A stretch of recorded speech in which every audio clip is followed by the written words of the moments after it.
I know I need to size up with you, and when I defang the Viper, trust me, ain't gonna come from nowhere. Jeff, I already put you out. I don't even know why you're out here right now. Keep on talking. Hey, do me a favor. Why don't you act like this is an AA meeting and you shut your mouth while I'm sharing with the group?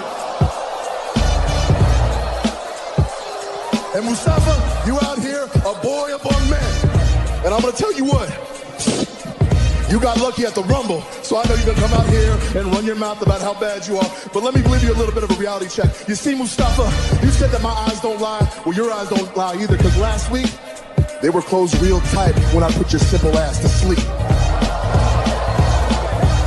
And AJ, hey man, be honest with me. How's our old girl Wendy doing?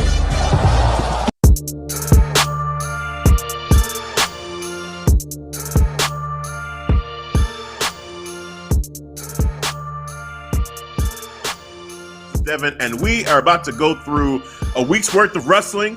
We got a lot to talk about. Basically, Fight for the Fallen on AEW side. We got Raw. We got Smackdown. A little bit of Raw, but we got Smackdown. We got NXT, the gold standard. Lots to talk about there, including some news and notes. We haven't actually been able to dive into some big news items that's been going on in wrestling for a while. So we've been doing a lot of recaps, talking about pay-per-views. You know, we did a AEW debate. You know, we got into all that. But we are here, and yeah, we're going to finally have an opportunity to give you our thoughts clearly on things like Daniel Bryan, or Bryan Danielson, we should say, going to AEW. The rumors also with CM Punk going to AEW as well. Is it time? Is it clobbering time? Is it clobbering time? Let's see, man. Let's talk about it. So as we get into all this, man, Devin, I'm going to start with you, man. So let's just dive right into this. So, you know, the news, I mean, obviously for the last couple of weeks now, you know, there's been a lot of hype around Bryan Danielson, CM Punk going over to AEW. A lot of, I guess, mixed feelings. You know, if you're a WWE fan, I know some people are like, what the hell, you know, traitor, blah, blah, blah. If you're an AEW fan, it's like, hell yeah, you know, CM Punk. You know, things are great, right? So just where do you stand with this? Like, what are your thoughts on these two guys jumping over to the AEW brand? I have no issues at all from them jumping from WWE to AEW. The reason why, because I think this is what WWE needs. They need a swift kick in the ass. You know what I'm saying? Just like how they used to have true competition between WCW. Like Vince McMahon, he had to get to thinking, like, how can I'm getting my ass whooped for like 83 weeks in a row in the Monday Night Wars. We need to change things up. So hopefully this is the jump start that they need, because you got two of the biggest stars in wrestling. You know, Daniel Bryan and CM Punk, man. You've seen when CM Punk basically changed the game of being that prototypical, not being the prototypical wrestler, having the big muscular body, like how we were just talking about, compared to Adam Cole. So he is the change. He brought the change, and I think this is a welcome change for AEW.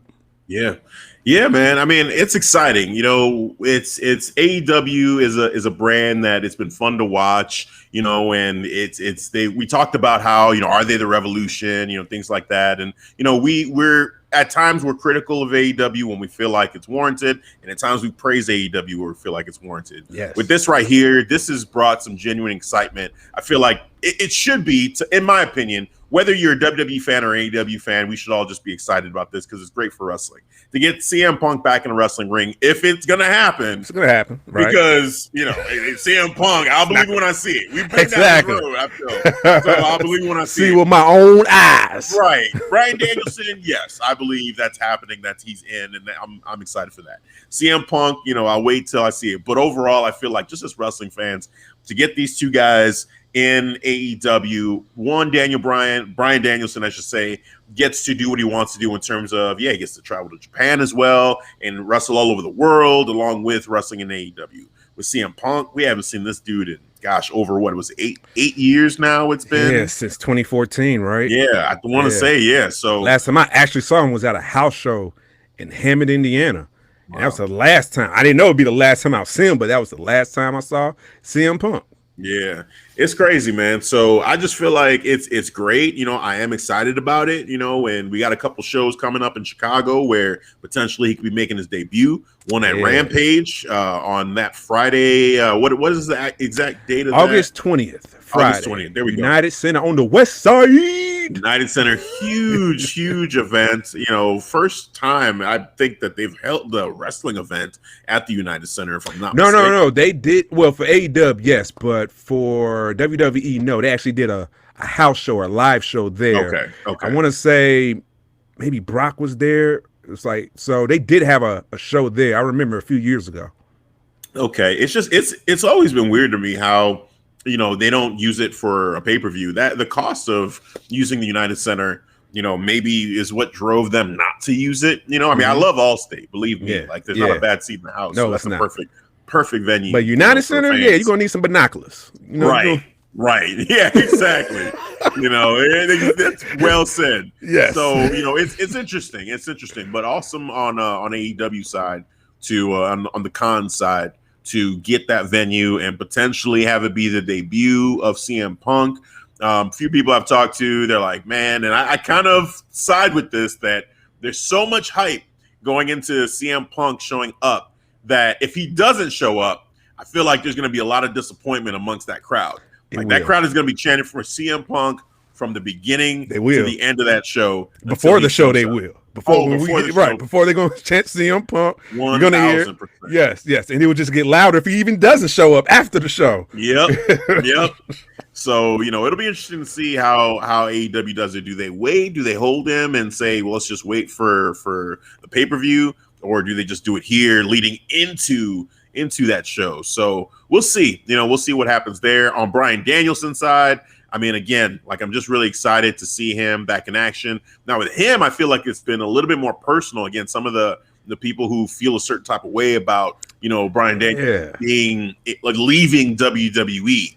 I mean, my thoughts on that is, look, this man did everything he could, you know, with WWE. You know, he main evented WrestleMania, multi-time champion, you know, started this yes movement that went beyond wrestling. You know, you saw people at sporting events all over the world doing yes chants, you know, and it was great. It was awesome. And he's been there so long, so many years. You know, he's done some stuff backstage. He's done, you know, wrestled pretty much everybody. Like, at this point, it's just, you know, we're kind of recycling the same thing over and over again if he sticks around. And we're talking about maybe him retiring and then doing backstage stuff again with them. But if he still wants to wrestle, and if he wants to go and, you know, wrestle all over the world, wrestle new competition, then so be it. Like, that's not something that they really do in WWE.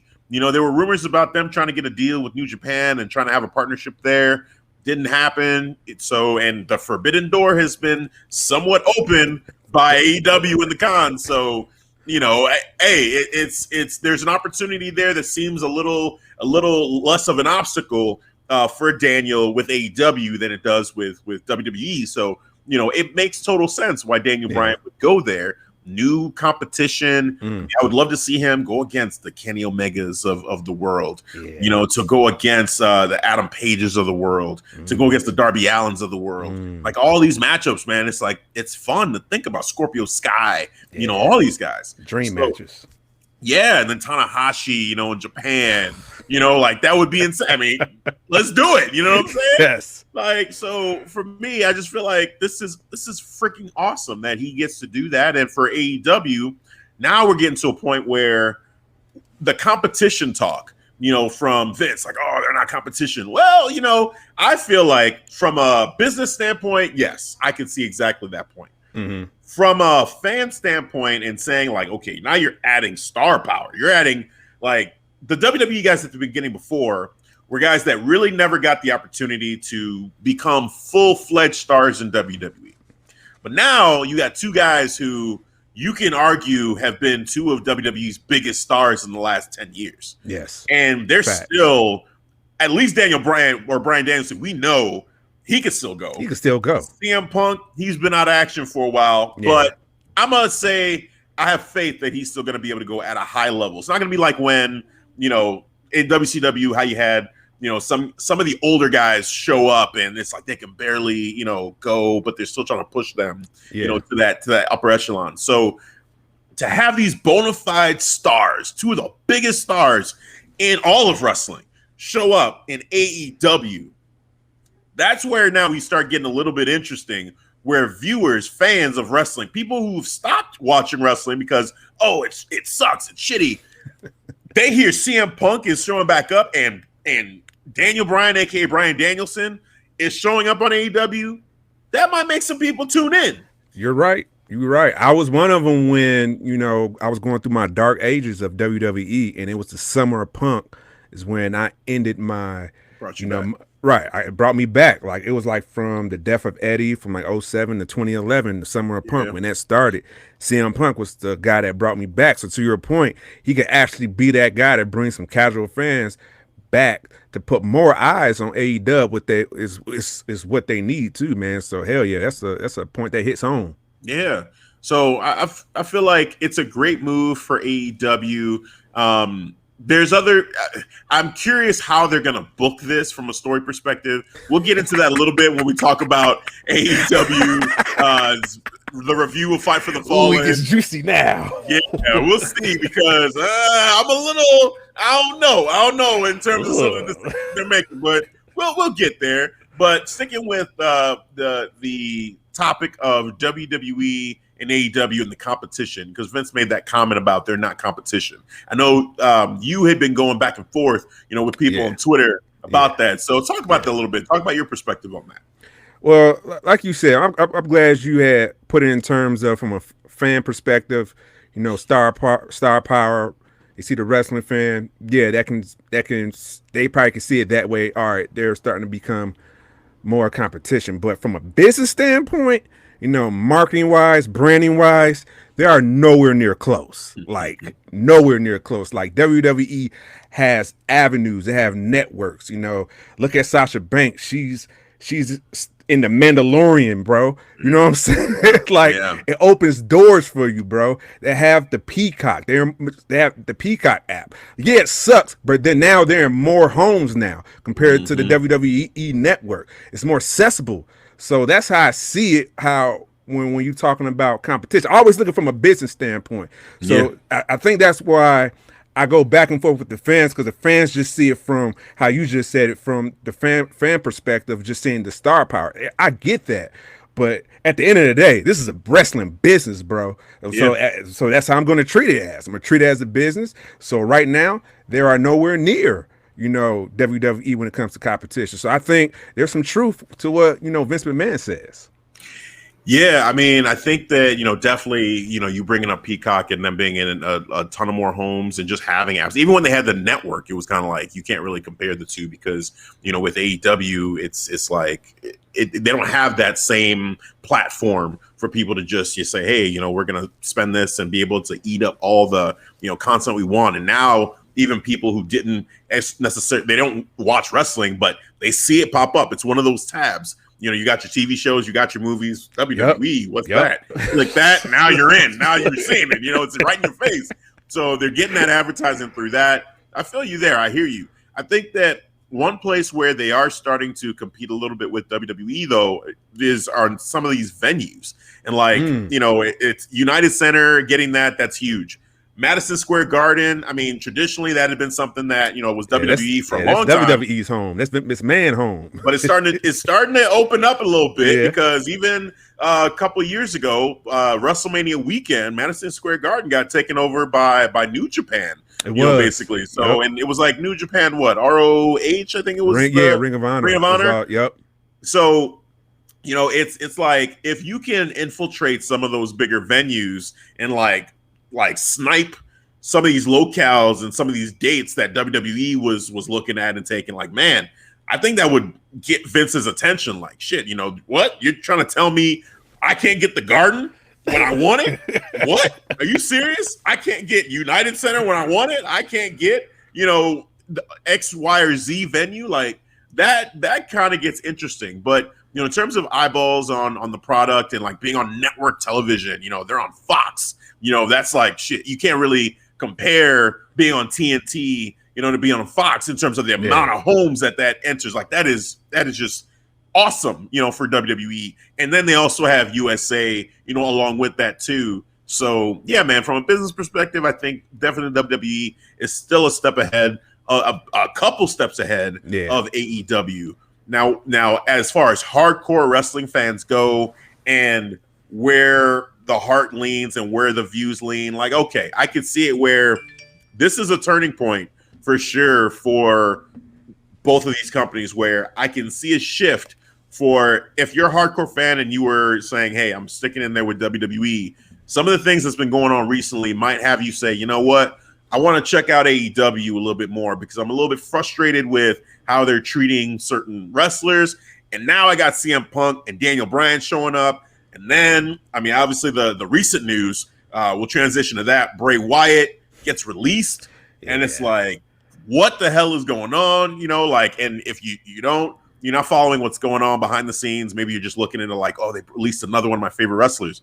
So, you know, along with Aleister Blacks and the Miros and all of these other wrestlers that are getting released, like, you might start to say, hey, I want to check out this other thing here because I'm getting kind of fed up with what I'm seeing on the WWE side. Now, specifically on the Bray Wyatt side. So I know a lot of people that probably, you know, looking at it like, oh man, like this is nonsense. Like they, you know, released another person, budget cuts, this and that. You reached out, you texted me and brought up a good point too about, well, what if it's this? And so that made me pause even to say, you know what? If you're right on that note, then we kind of got to take a step back and pause on it. So why don't you share that? Like your thought on what it could be in terms of like the reasons why that he was released. Yeah, man. You know, like everybody know that he took the death of Brody Lee pretty hard. That was his brother, you know what I'm saying, being part of the Bray Wyatt faction. So we know that that's one of the reasons why that he lost to Randy Orton at WrestleMania, The Fiend, and he took that break and he still haven't came back. So, you know, after, yeah, I'll admit I was upset. I was caught off guard by it. Well, not like upset, but just caught off guard by the release.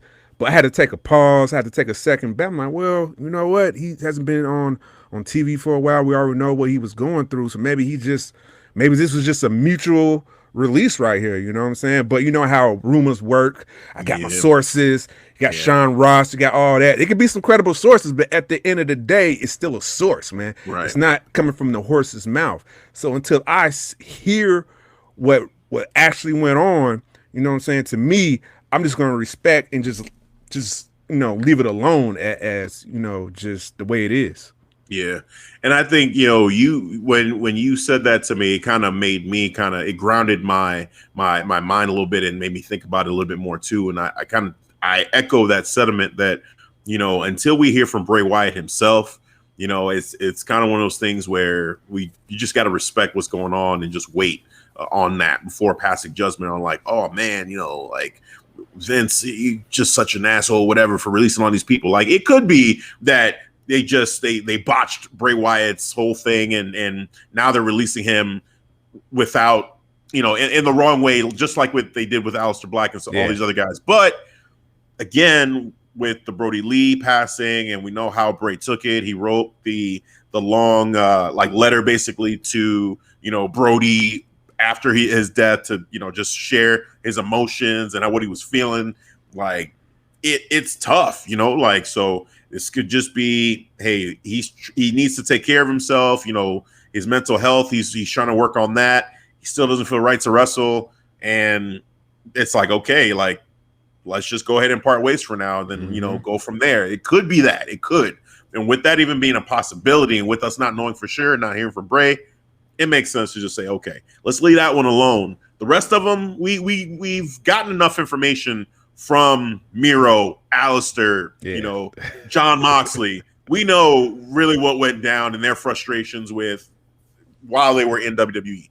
So that's one thing. But this one's a little bit different. So we'll keep it at that in terms of just like, let's just wait and see and wait to hear hopefully from Bray at one point. I will say this on it. Someone brought up to me at work, it was like, man, this would be kind of crazy if this happens. So Bray, obviously, you know, when anytime anybody leaves, you know, WWE, you think immediately, okay, AEW. And the one thing about this that I am like, ooh, it would be crazy if this happens is if Bray does go to AEW and joins the Dark Order. Yeah, that would be amazing and emotional at the same time. because again, just his relationship with Brody, and the -1 being there and him just being like, that would be something. So we'll see what happens, but just throwing that out there for people that like, that would be one positive thing too to come out of it, is that, hey, for him to be able to honor his friend in that way, if that's what he would want to do as a fan, I would love to see it. So I respect that. Yeah, so that'd be something. That'd be something. But all right, so that's pretty much it as far as the news items go. I mean, if anything else pops up, then definitely jump in and chime in on that. But otherwise, let's get into these shows. Tongue-tied a little bit there. So full disclosure, this week in wrestling, I saw AEW Fight for the Fallen, I saw NXT, and I saw Smackdown. I did not see Monday Night Raw. Yeah, which, I mean, even for the people listening, if you're not watching, Devin's giving me a face like, yeah, well, did you really miss anything? Like, it's kind of okay. Raw sucks anyway. I mean, I feel a little bit bad, honestly, just because I try to watch everything, but it just got to a point where, just life happens, and then before I know it, I'm like, nah, I'm not going back. It's okay. It's okay. I ended up, I know everything that happened. I got the rundown on things that went on things that happened, and I do have opinions on kind of the direction they're going with, like Nikki Ash and Bobby Lashley and things like that. So we'll talk about it a little bit. But Devin, after seeing because you did watch it and it kind of escaped your mind at first, because during the pre-show you was like, do you remember anything from Raw? I was like, no. I don't. Not until I went through the highlights. I was like, oh yeah. Now it's starting to jog my memory. Right. So, I'm going to lean on you mostly for the Raw portion in terms of highlights. But I guess, so one of the big things for me with this is, so Nikki is champion. And this gimmick that she has right now, I feel a lot of people are just not feeling the character. And I think we talked about it a little bit already. But just in general, like for those that may be hearing our opinions on this for the first time, or at least my side of it would be that I love Nikki Cross. I love the person, and just I'm rooting for her. I'm rooting for her career. I want her to be successful. I'm happy she's champion. I don't care how it happens. If she was Nikki Cross, Nikki Ash, Nikki ASH, whatever, I don't care. I'm happy that she's champion. So that's great. But I feel like this character, it's kind of the way she got the championship is fine, but I feel like it was almost a rush thing because she hadn't fully established this character yet before she got the championship. And now it's like she's champion, and I just feel like the way she is, on the mic and talking to the people in this character, she doesn't feel like a champion. She feels like someone who's still a contender, who's still trying to figure herself out. Yes. And it just feels weird. Like, no, you're champion now. Right. Like, I should feel like, okay, you're at the top of the mountain. Spoke backwards. You're over. It feels backwards. Yeah. So, and on this show, she has this contenders match with Charlotte, which what are we doing? Contenders match? Like, they always got to come up with something goofy on Raw and in WWE in general. Contenders matches, wild card rules, all that kind of stuff. So this contenders match where you have the champion go against a potential contender, and if the contender wins, then they earn a championship matchup. Like, okay. So we had a series of those, but the main one, I guess the main event was Charlotte and Nikki, and Charlotte wins. And it's like, okay, so she just won the championship, and then in her first match after winning the championship, she loses to Charlotte. This feels like it's getting ready to be over real quick. Like, this title reign is not going to last long. The character's not working. She's already losing. She still feels like a contender. She's in a contenders match. What the hell is going on? So you saw it. What was your perspective on this whole Nikki situation? This is booked ass backwards. It's like, I get it. She needs to go through adversity, but without the fucking title. It would make a lot of sense to do that without the title if Charlotte or Rhea was champion. You know what I'm saying? She's trying to fight her way in, get the crowd behind her. Yes! You know what I'm saying? That works. Charlotte beats her. You know what I'm saying? And now she has to dig even deeper because she's almost superhero. I get that now. That rings home. But we have missteps now, and it doesn't hit home. So I'm like, oh man, this is like I want to root for you, Nikki, but yeah. But man, I'm gonna pray for you in Chicago because I don't know. I just don't know. Dude, we were talking about that during pre-show, and I am scared. I am betting Chicago. Look, Chicago, please, hear me on this. I know we like to keep it real.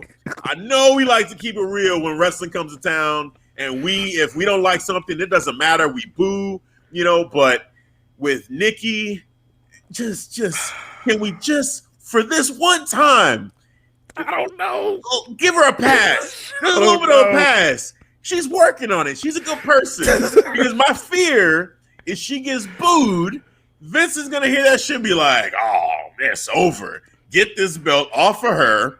Put her back in catering for a little bit. We'll see if we can get something for her down the road. He's going to forget she's on the roster. Then Nick Khan's going to come out. Look at who's making what. Oh, budget cuts. Oh, look down the line. Nikki Ash, how much is she making? Lying through her name, and she's released. I do not want to have that happen. I really do not want that to happen. So that's my fear, is that she's getting booed now. Yes. And she's worked so hard to even get on television.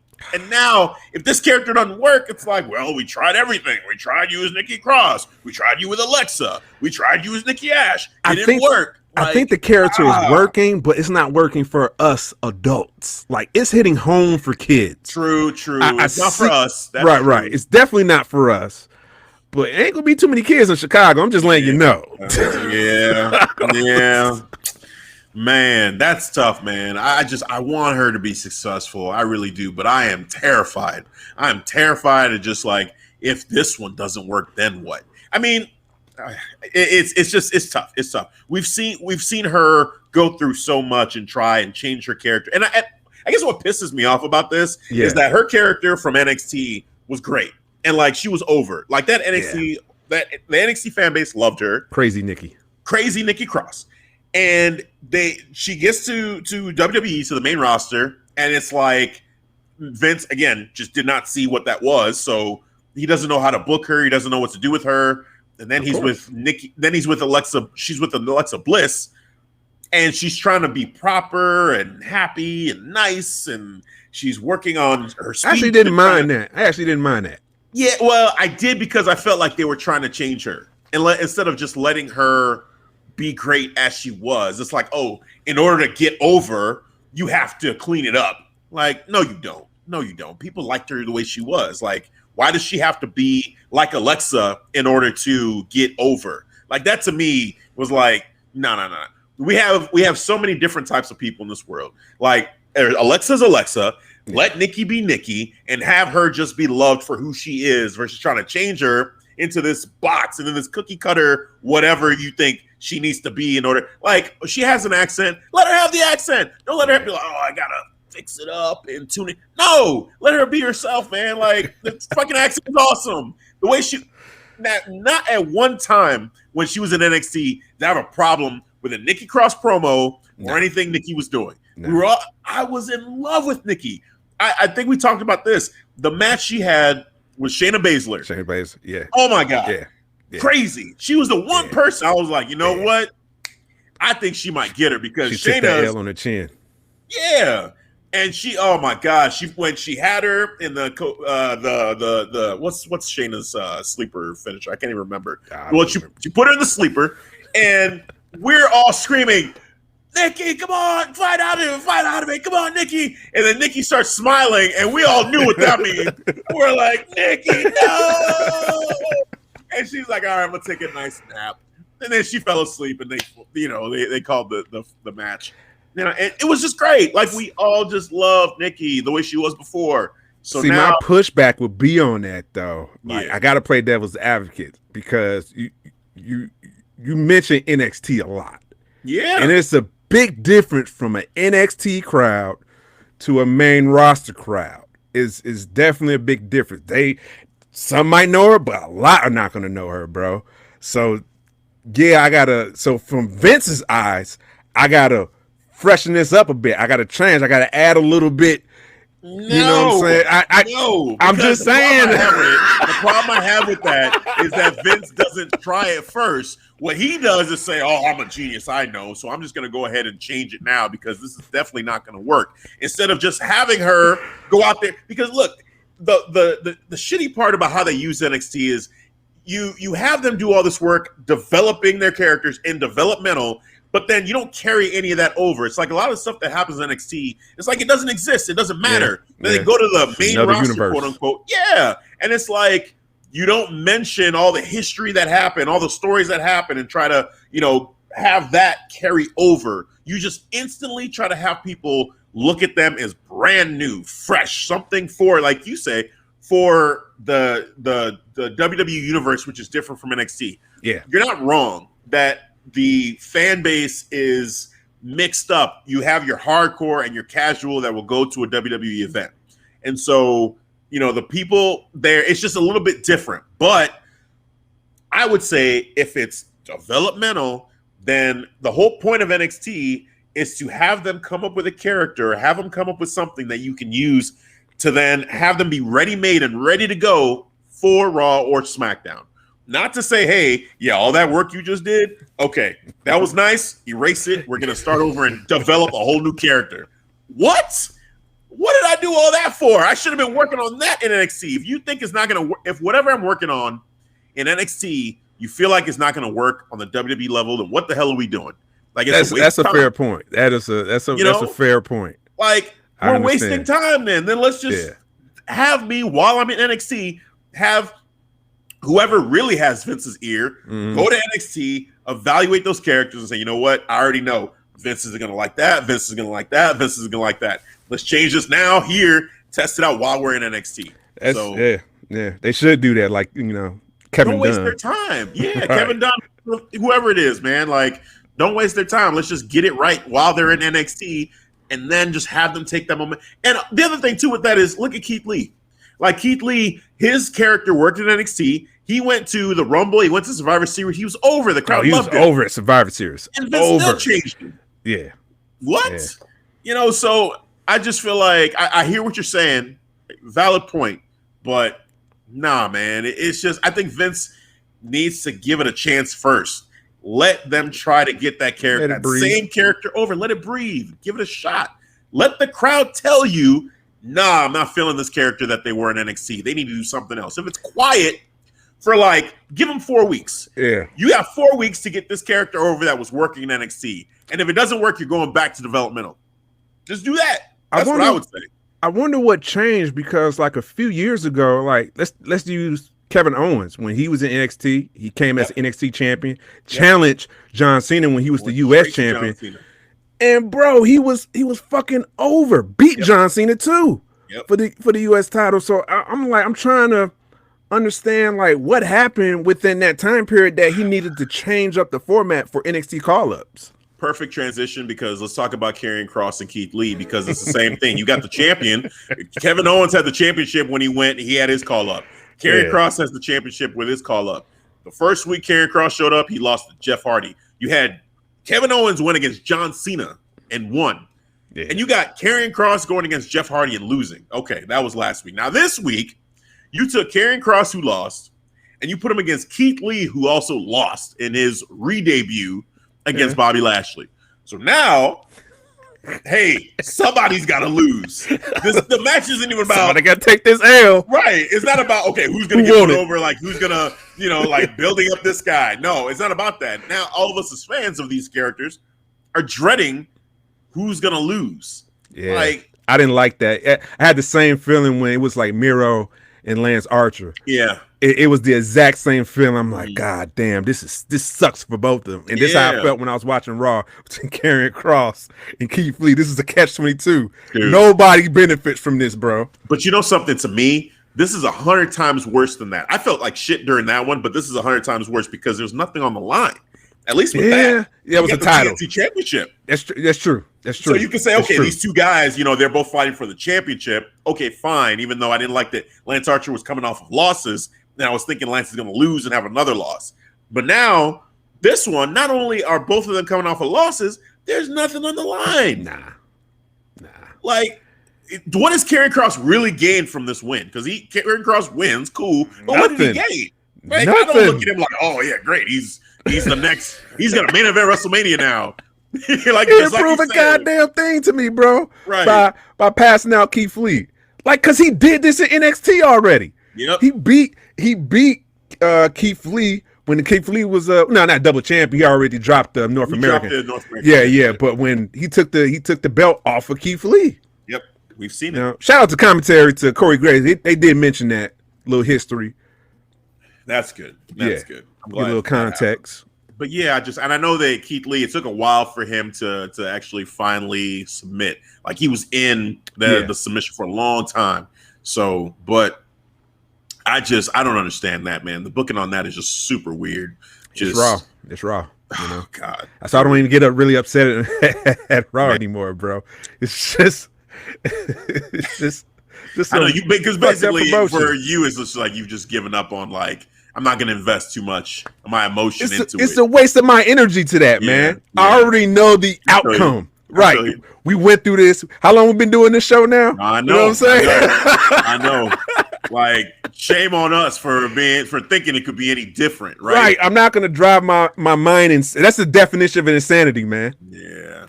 That's where I'm just like, I'm going to invest in NXT, and I'm going to invest in AEW. Yep. And like certain characters that I feel like, okay, they are booking them well. I'm investing in SmackDown too, man. Yeah, I would say there's a lot of great things going on in SmackDown for sure. Weird, man. It's the same fucking company. I don't understand it. How is same company, two brands on just opposite sides, bro? Yeah, Total 180 from each other. And it used to be the other way around. That Raw was the A show. Yeah, and Raw was the one that they would, but with it being on Fox, it's probably why. Yeah, like they're probably thinking, oh yeah, this Fox deal, like this is big for us. This is the money, right? Like, got $1 billion right here coming in. Right.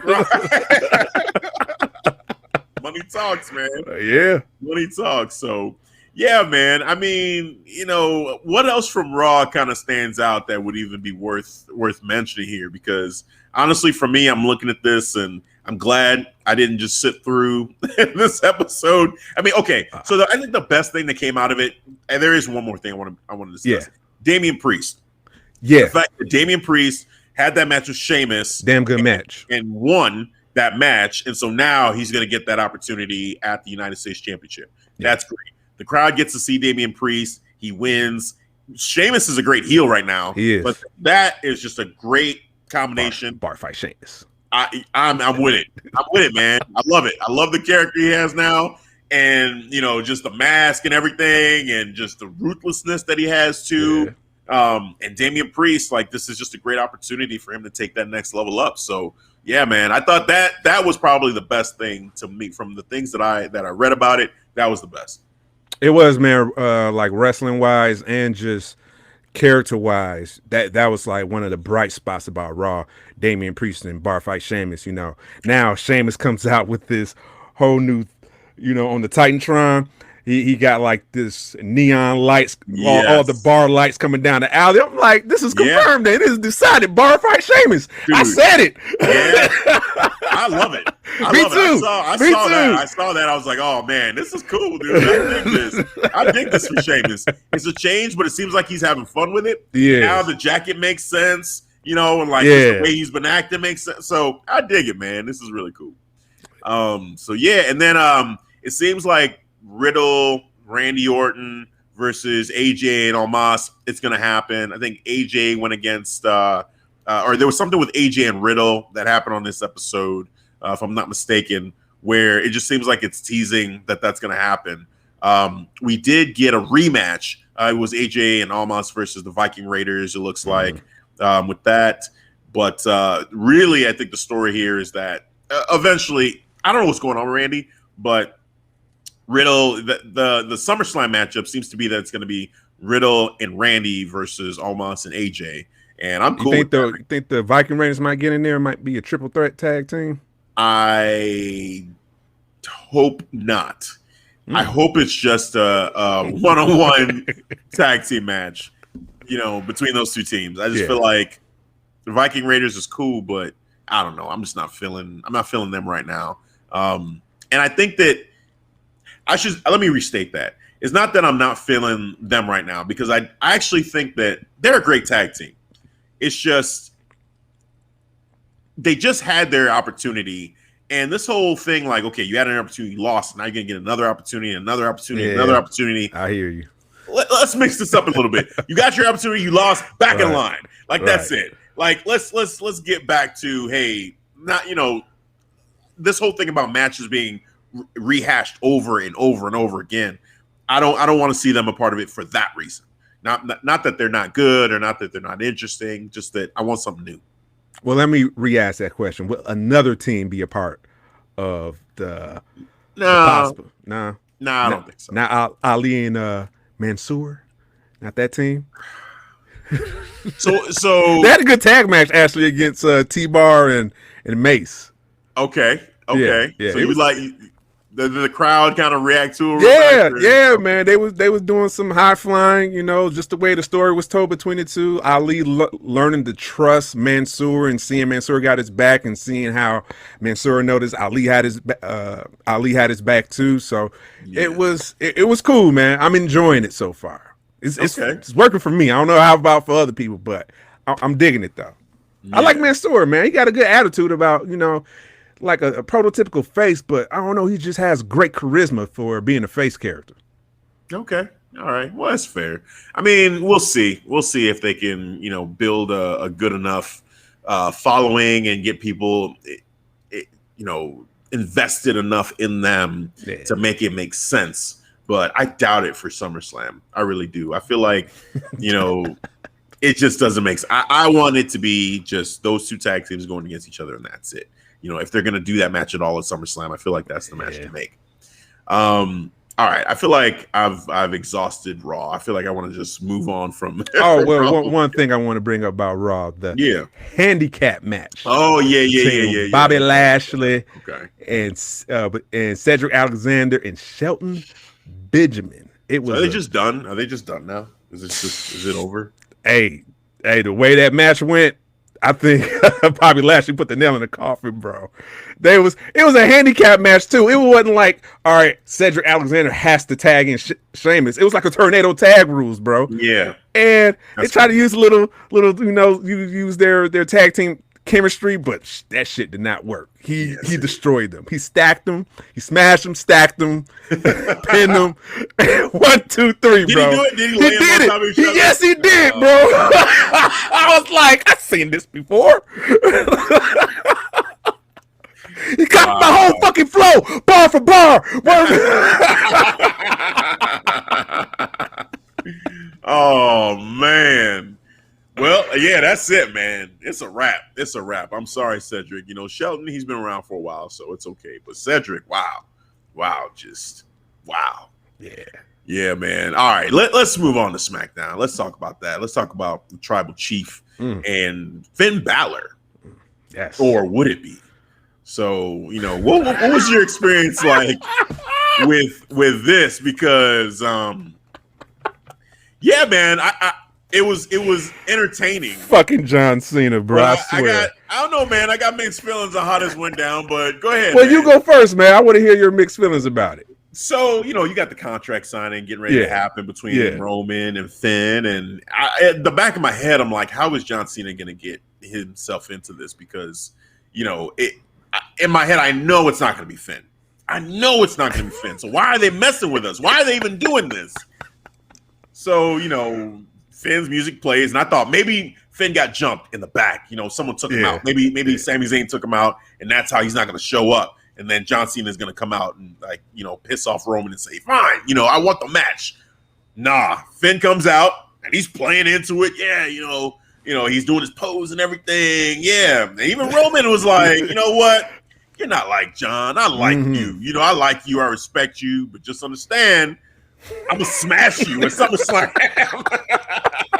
I was like, huh? Yeah. And send your ass back to NXT. And I said, wow. Oh, man. Big shout out to Pat McAfee. He was like, NXT Tuesday night, 8 p.m. Yes, I love that. I love that. When he did that, I was like, okay, thank you, Pat. Let him know. Let him know about the gold standard. That's awesome. So that was great. And Finn, he's like, you know what? I'll be more than happy to go back to NXT as Universal Champion. I said, okay, that's cool. He gets ready to put pen to paper, and then he gets hit from behind by, of all people, Corbin. Desperate Corbin. Yeah, yeah. So he comes, takes him out, throws him over the barricade. Then he gets back in the ring, and he picks up the contract. And I said, what? You better not. Even this was Roman right here. Just yeah, right. Like, the fuck? What is happening? All right, cool.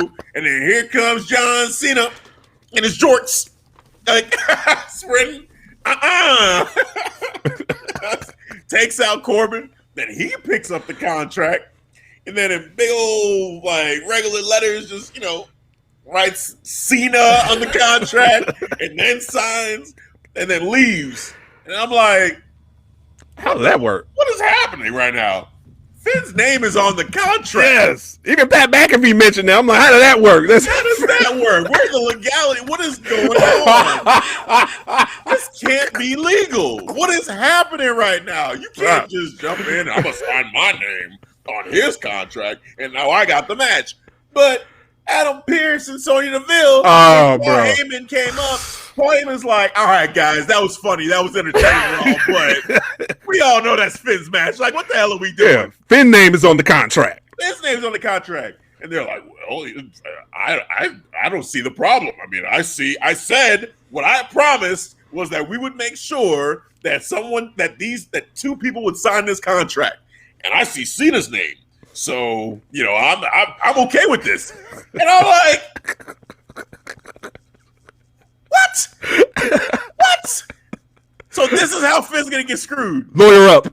I'm like, hell no. Right. Hell no. Now here's the thing. Here's where I feel like this is actually probably the best thing that could happen for Finn. Yes. It's the best thing that could happen for Finn. One, you don't go straight to Roman Reigns, and especially now on this run, because we all know, like, this. No, you're not going to win that matchup. That's not happening. Not at this point in time. No. Two, it sets up a perfect motivation for him to turn heel. Yes, that's what I thought about. That's what I thought about. Immediately, I was like, "Oh, this is great." Clap back on John Cena. John Cena is losing at SummerSlam. Yes. He is not winning at SummerSlam. Because when he signed his name on there, I was like, just like that, I'm right back on John Cena sucks chance. I'm right back on that. Because when he came back, I'm like, yeah, this is cool, man. I'm not singing John Cena sucks. You know what I'm saying? I'm enjoying it. Flip of a switch, just like that. I'm like, oh, that's what we on? We back to taking back opportunities now? Oh, this Roman Reigns was right. The same John Cena. The same clothes, the same promo. It's like the missionary position over and over. They already addressed Mr. Missionary, like, oh, y'all calm down. Like, it ain't happening. Oh, man. That dude promo skills are just like, man, a complete 180, bro. Yeah. He is so comfortable on the mic. He even feeds into the crowd now, bro. Yeah. It's crazy. Like, he knows how to shoot from the hip, you know what I'm saying, during promos. I'm like, okay. Dude, we talked about it, though, man. When you're a heel, it just feels like you get to be in, like, with all your powers. And you don't have to hold back. People are saying stupid shit. You can actually go back at them and tell them to shut up. Like, it's great. As a face, you got to be like, oh, okay, yeah, man. Try to ignore it. Try to make up bullshit, try to twist it. Like, never give up. Right. It's like, nah, man, this is lame. So, man. I think it's great for Finn. Yeah. I think, Roman Cena, if this is the way we get it, that's fine. It was a little goofy, but whatever, we're there. And yeah, I just feel like it just, to me, I can't see Cena win that match after getting this championship opportunity this way. Bullshit way. This way? Total bullshit way. If he wins that match, oh my God, I'm be so mad. I'm be like, Finn, take care of this man. Take care of this man.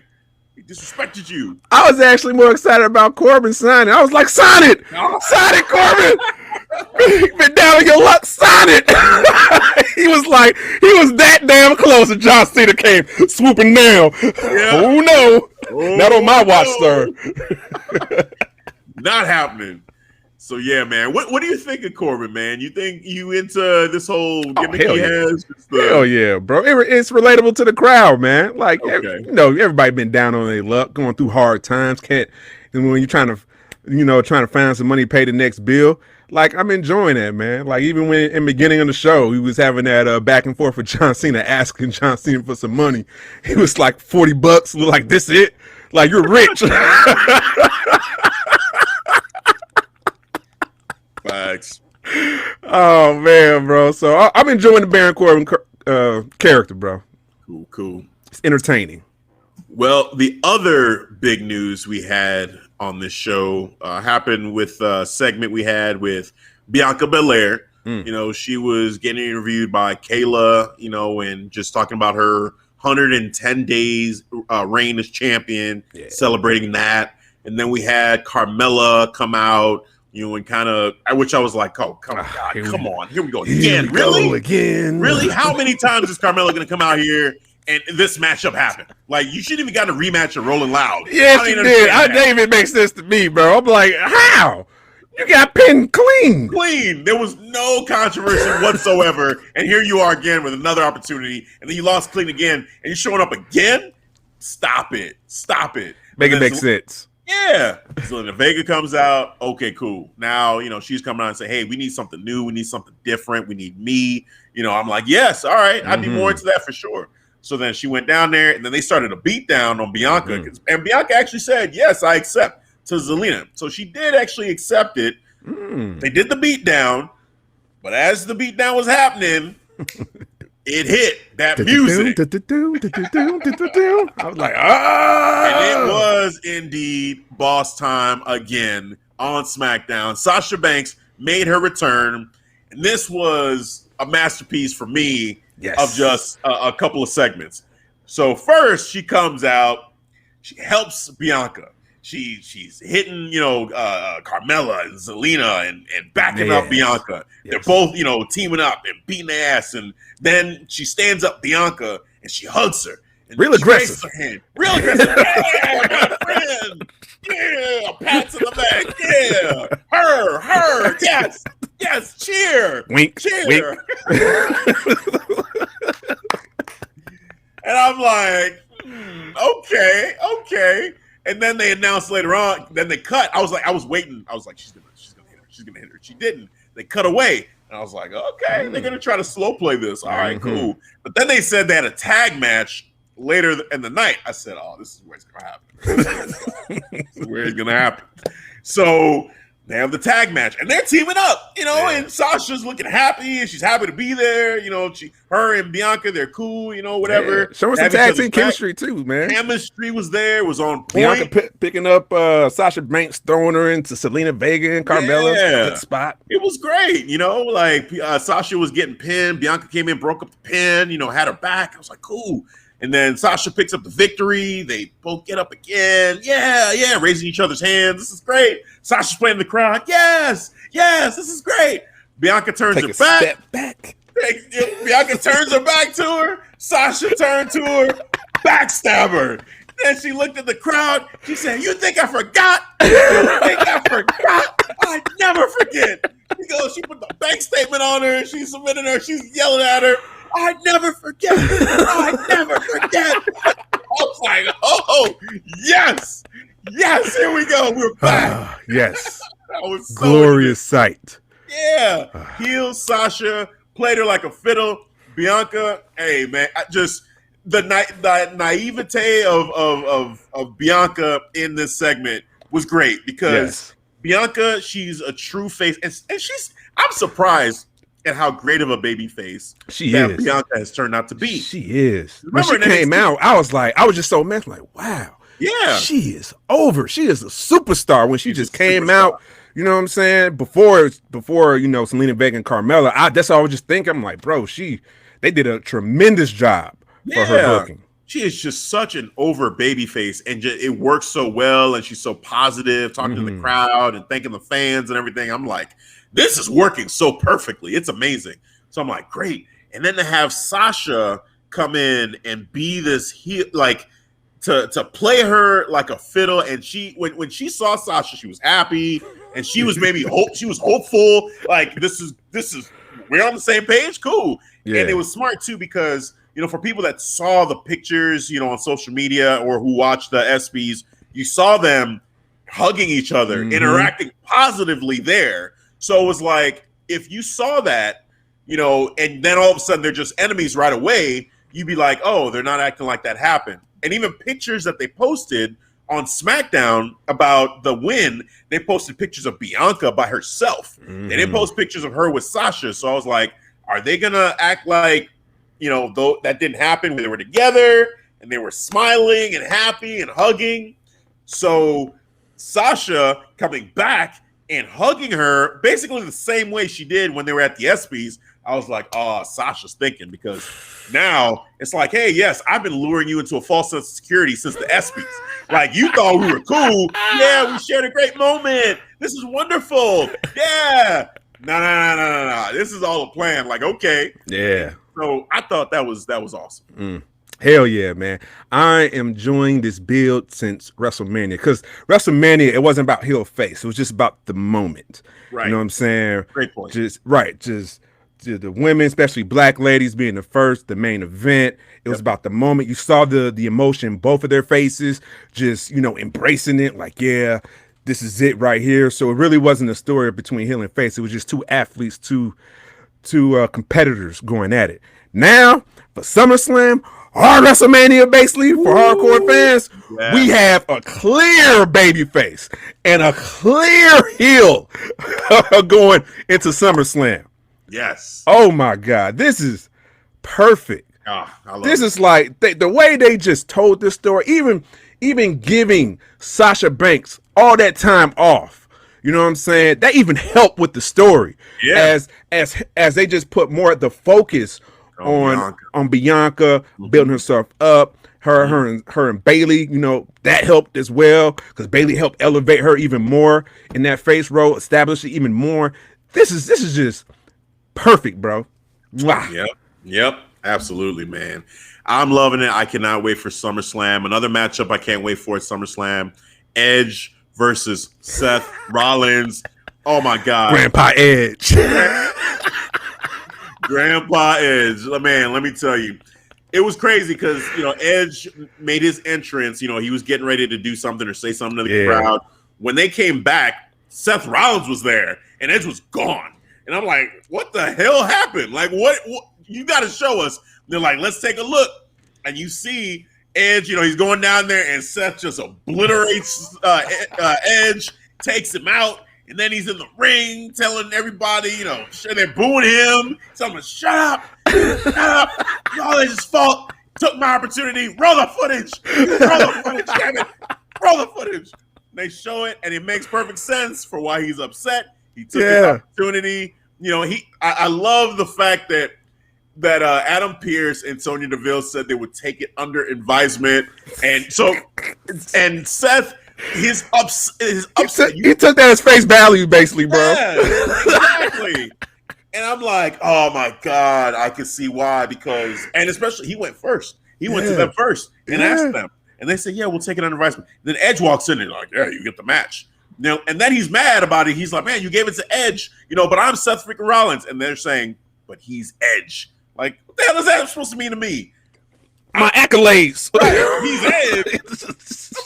What am I, chopped liver? Right, I'm Seth freaking Rollins. Are y'all kidding?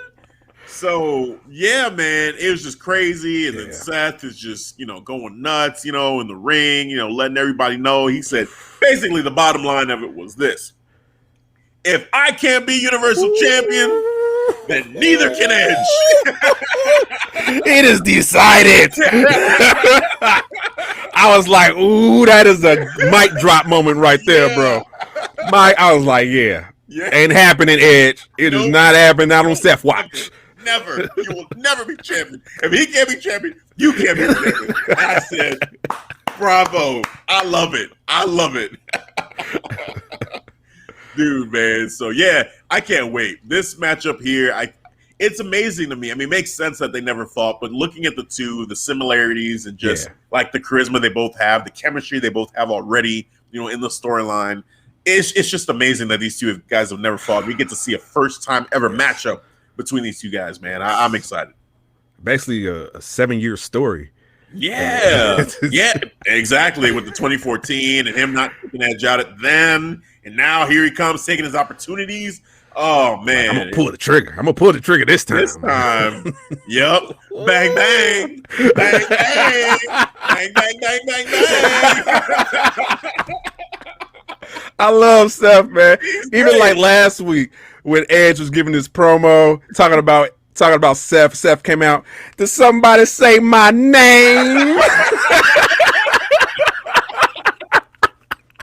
I was like, oh, bro, I'm with it. Awesome. I'm with you, Seth, the visionary. Let's go. Right. Embrace the vision, everybody. Embrace it. Oh, man. I love him. I love Seth. So, yeah, man, this was a great show. I mean, there were other cool moments, too. The 6-man tag was awesome. You had Big E, Cesaro, and Shinsuke King Nakamura versus Dolph, Robert Roode, and Apollo. So that was cool, man, the 6-man there. But, yeah, overall, just a strong show. SmackDown, we talked about it. It's clearly the stronger of the two shows. It's crazy because they're both run by the same damn team. Whatever. But brain hurts. Right. Oh man. Let's jump over. Let's jump over to NXT. Let's talk about that a little bit here. The biggest thing here for me, well, there were two huge moments. One was right at the beginning of the show. Samoa Joe gets the table in the ring, his chair in the ring, calls Regal out there. He says, "Look, I respect you, but with everything going on, with Karrion Kross, something's got to give. Mm-hmm. I have the solution. It's 3 things. 1, this piece of paper here, tender in my resignation. Done. This piece of paper right here means that you make me an active part of the NXT roster." I said, yes, finally. He signed it. Sign it, make it happen. Okay, I did say a third thing. The third thing is you make a match for TakeOver for Karrion Kross to defend his championship against me. I said, yes. Make this match happen. And the crowd is chanting for Regal, like, come on, Regal. And Regal says, you got your match. They're like, thank you, Regal. And I was just like, oh man, here we go. So we got it. It's official. Yes. Karrion Kross versus Samoa Joe for the NXT Championship at the next TakeOver. TakeOver 36, I believe. 36, yeah, man. Dude, I can't wait. It's awesome. Samoa Joe is officially back. What are your thoughts on this, man? This is fucking awesome. I love how they kicked it off with Samoa Joe, breaking it down in 3 parts. And basically, William Regal didn't say a goddamn word. I just like the body language he was just showing. You know what I'm saying? He had a little. You could tell he was in a certain mood. But as Samoa Joe's breaking it down, he was like, okay. The mood started to change. Like, all right. I'm gonna reinstate you. All right, I'm gonna make the match happen. I'm like, cool, man. This is why he is the best goddamn GM throughout all of wrestling. Period. All right, it is decided. All of wrestling, it is decided. Yes. Absolutely. Yes, and I want Samoa Joe to get his vengeance on Cross. Now, let me ask you this. Yeah. Now, since Cross is no longer undefeated, does that take a little bit? Does it take a little bit of the unpredictability out of that? Unpredictability out of whether or not he'll win or lose. Yeah. No, because I feel like if he would have beat Jeff, I still think Samoa Joe. I feel pretty confident that he's going to beat him because it feels like he's on the main roster, like he's moved on. So I think that's what kills the unpredictability more than anything is that he's already made his debut on Raw. I feel like it's killed some of the shine of that match because he's taken a loss, and it's not Joe is not going to be the guy who beats him for the first time. He's going to be the guy that takes the championship from him. He'll be the first guy to beat him in NXT, but he won't technically be the first person to beat Karrion Kross. We've seen that already, even though, okay, he had his foot on the rope, so I guess you could say he's never lost clean, but it's still changed. It's like back in WCW, Goldberg had this matchup against Kevin Nash, and Scott Hall pulled out a taser and tased Goldberg, and that's how Goldberg lost for the first time. It was crazy. It was like understandable, but from that point on, like the aura of Goldberg was forever changed. Yes, because now he lost. He ate a pin. So I feel like it's not as epic as it could have been, but it's still going to be awesome because I'm more excited for the match from Samoa Joe's perspective. His return to the ring and return to the ring for an NXT Championship match at TakeOver 36. Yes. Wow. Awesome. And all these sub stories they've been telling when, you see Samoa Joe, Pete Dunne, Adam Cole, Johnny Gargano, which he's been very entertaining, by the way. Johnny Gargano. We'll talk about that. Yeah. But just the endless possibilities of these matches that I'm just foaming of the mouth, man. That I can't wait, bro. Early prediction for me around Samoa Joe's title reign. I have a feeling that Samoa Joe, I think I know who he's going to drop the championship to. I think he's going to drop the championship when he finally does drop the championship during the title reign. I think it's going to be Bronson Reed. I feel like that's the guy that he drops the championship to. I feel like it would make so much sense. You kind of just pass the torch to this kid and make him NXT champion, and then maybe that's when Joe goes back to the main roster at that point. Like that would just make so much sense to me. They had that brief moment in the ring together. They kind of looked at each other, and I'm like, oh, that would be great. And I feel like that's a good call out because I kind of just overlooked that. But now that you slow it down for me, I'm like, yeah, you're right. They just eye each other for a little bit, but that was that was like an important piece right there to look at, though. Yep. As far as long-term storytelling, that's like the beginning of something right there where you see the similarities. This is like the young Joe, basically. Like I think that would be great for Joe to kind of put this kid over in that way. To say, hey, all right, you take it from here. I'm going to go off and handle some unfinished business on Smackdown with the Tribal Chief. Go ahead and do that. I'm fan booking over here, man, but I would love it. You are. Oh, man. Oh, the promos alone, bro. Oh, come on, man. God, Come on. Give it to me. Give me what I want. Man, yes, give me what I want. Batista, give me what I want. Batista, what do you want? Give me what I want. What do you want? Just give me what I want. Give me what I want. You know what I want. No, I don't. I really don't. Oh, man. So, yeah, dude. But, just with this right here, it being official, I'm excited for Joe. With Karrion Kross, I'm concerned, honestly. I'm really concerned for his career. I'm not sure. Because his outlook doesn't look too good right now. He needs his wife back. He needs his wife. I'm sorry. Yes. You need your woman. You need your woman. You need her. You need the smoke. You need all that stuff. Right. We need the aura back. I'm a married man. I know when you need your wife. You need your wife, sir. All right? Get her. You are not at 100% of your power. No, sir. That entrance is looking too normal. Just like, he's the NXT champion? Hey, really? Him lip syncing his own song? Yeah, like, stop it. No. What are you doing? No. Oh, man. So, yeah, I'm concerned. The other, there's a lot of entertaining things that happen on this show, actually. Yes. So, I was going back and forth in my mind, like, which one do I want to talk about first? Let's talk about LA Knight and Cameron Grimes real quick, because I'm gonna hold off on the other thing, on the women's side. Yes. But LA Knight and Cameron Grimes golf outing. How long do you want me to wash your balls? I said this is a Triple H segment if I've ever seen one. This is Triple H DX like 90s. We're going here. They just showed him the angle they had at first, and it's back to us. I'm like, oh, hell no. They got this man out here ringing with the thing, going to town. I'm like, wow, hey, man, here we go. How long do you want me to wash your balls? Like, what? And like, now, like, talking about. That segment was great, man. I just go into it some more, man. Talk about it. What are your thoughts? What are some of your moments?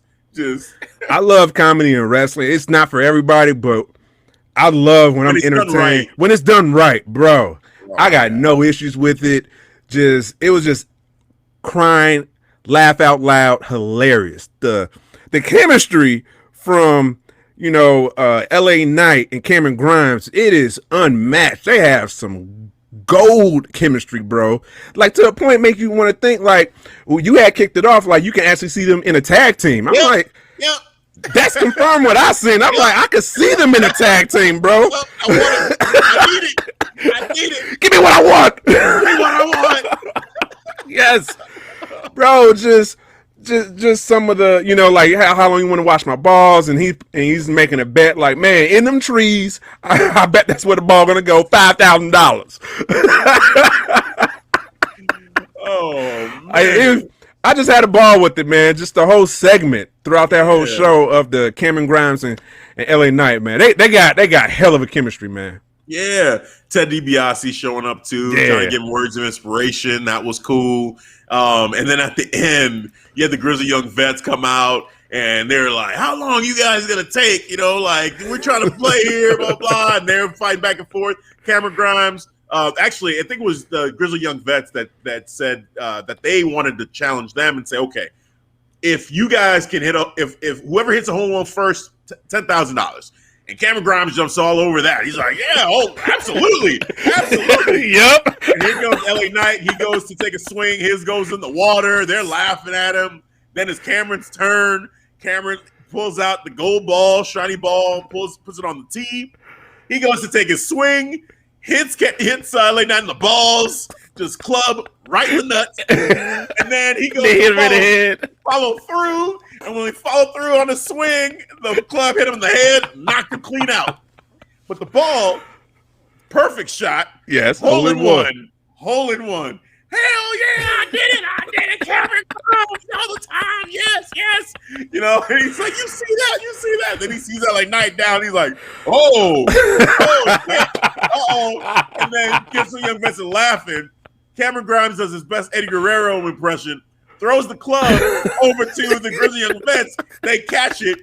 Cameron picks up LA Knight and says, look what they did to you, Mr. Knight. LA Knight sees him. He's like, oh, what? What did you do? What did you do, you bastards? They're like, what? And they're driving away. And he stays. Yeah. It was great. Future match, maybe. Tag team match. Book it. Yes, LA Knight, Cameron Grimes versus the Grizzly Young Vets, man. Make it happen. Oh, man. There's such great chemistry. So, yeah, that was awesome. Now, we went from hilariousness to heartbreak with the women's division. We had Dakota Kai, actually, and Raquel Gonzalez showed up, and they were going to address, or Raquel was going to address the women's division. Basically, they were saying, hey, I've gone through everybody. And Dakota Kai said, as long as you have me by your side, no one is taking that championship off you. Wink, wink. Wink, wink. And then she says, is there anybody who's woman enough to challenge her? Is there anybody? No one shows up. Cool, whatever. That's what we thought. Play the music. You got Raquel up on the rope. Yes, I'm the champion. Yelling at the crowd. She gets off the turnbuckle, and she kind of turns her head a little bit and eats a kick straight in the jaw from Dakota Kai. I said, "Oh, we're here. Oh yes. Shit. Yes. Oh shit." Yes. It kind of sucked for me because I was spoiled by this on Facebook like a week ago, bro. No. Like no warning. All I saw was Dakota Kai turns on. I'm like, what the fuck, bro? No. Like, I get it that you're excited that you want to share this, but come on, keep that shit to yourself, bro. I had to unfollow that person. You know what I'm saying? I didn't unfriend them. I just unfollowed because I'm like, I can't do that shit. Yep. You know what I'm saying? Like, I get it. We're in podcast. We're bound to, come across spoilers, but that's a spoiler that I did not want to get spoiled about. Because that's been built for months and months and months. Yeah. And then when I saw it, it was like I knew it because, it took the sting. Yeah. It took the excitement away, man. Yeah, it sucked. I feel you. It sucked. Yeah, man. So unfortunately, it was spoiled for you. For me, I was in shock. Yeah. I was like, I was in shock, but at the same time, it's kind of like, okay, now we're getting there. We knew that eventually this is where this was headed. Yeah. So this is gonna be crazy, man. TakeOver 36 now. Dakota Kai versus Raquel Gonzalez. Mm-hmm. Is this, Raquel beats her friend, or is this Raquel loses and then this is Raquel's swan song in NXT?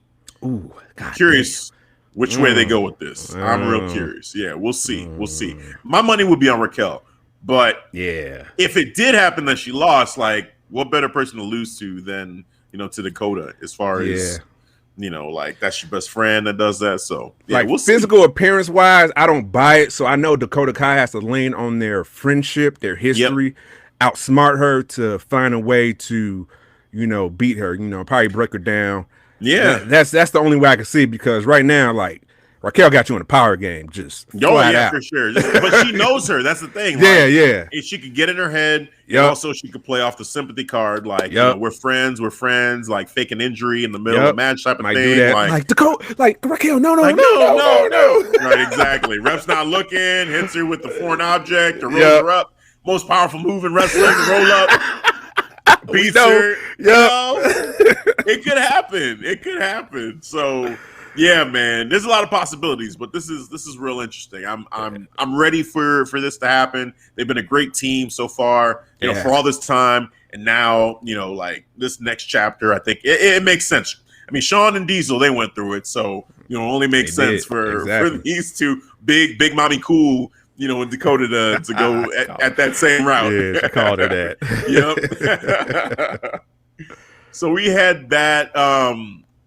Let's see what else here. I guess with let's talk about the main event here a little bit. Adam Cole and Bronson Reed paying off. Bronson Reed interrupting Adam Cole and saying, "Hey, people ask me what's next," and I'm thinking, this would be a good rebound or good bounce back. And Adam Cole feeling a certain type of way, like, "Oh no. I'm a bounce back. I'm a rebound. Nah, man, I'm the whole show. No, hell no. So, and I'm gonna put you in your place tonight." And they had a great match, awesome matchup. They did. And Adam Cole, baby, came out on top, won the matchup. That was great, clean. Which I was like, shit. All right. I'm okay with that though. I'm okay. That's cool.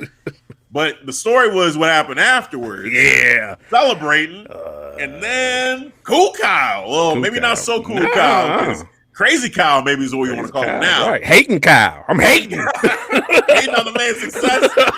Comes out, chair shot, boom. I'm ruining the party.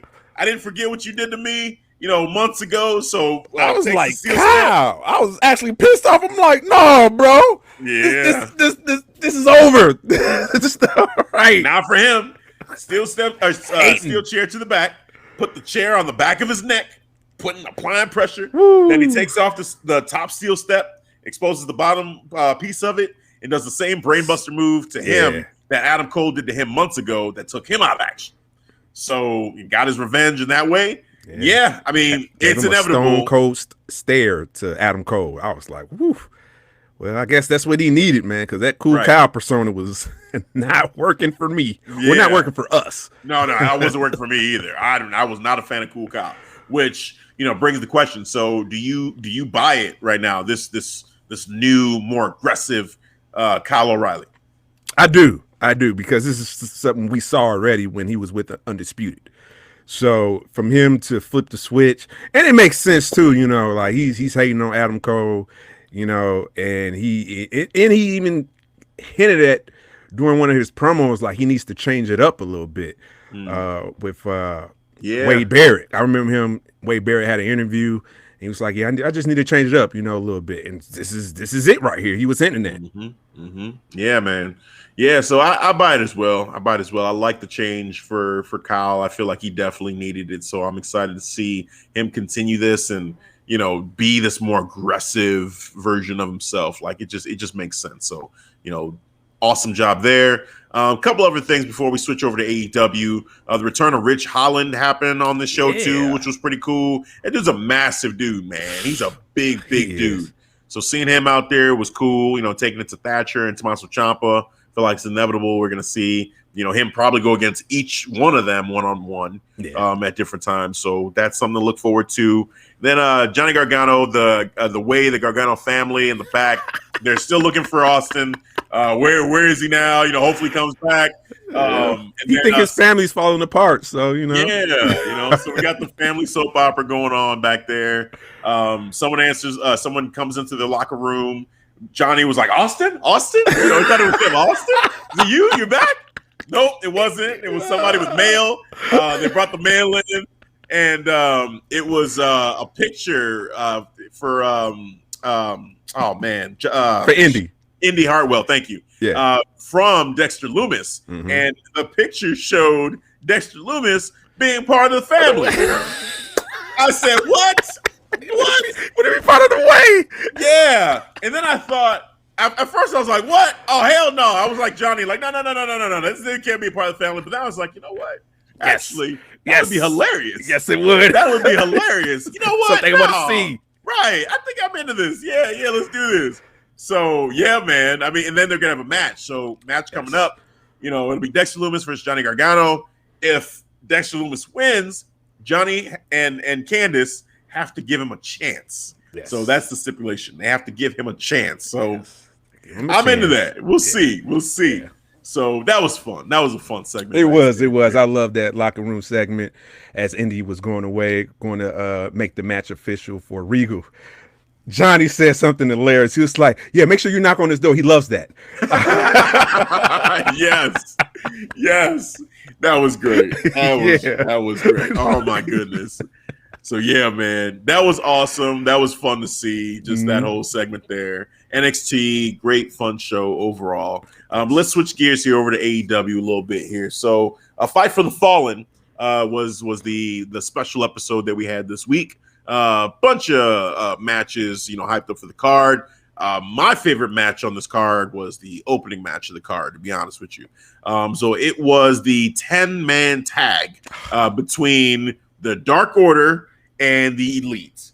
And let me tell you, maybe my favorite entrance in AEW history happened on this episode. Yep.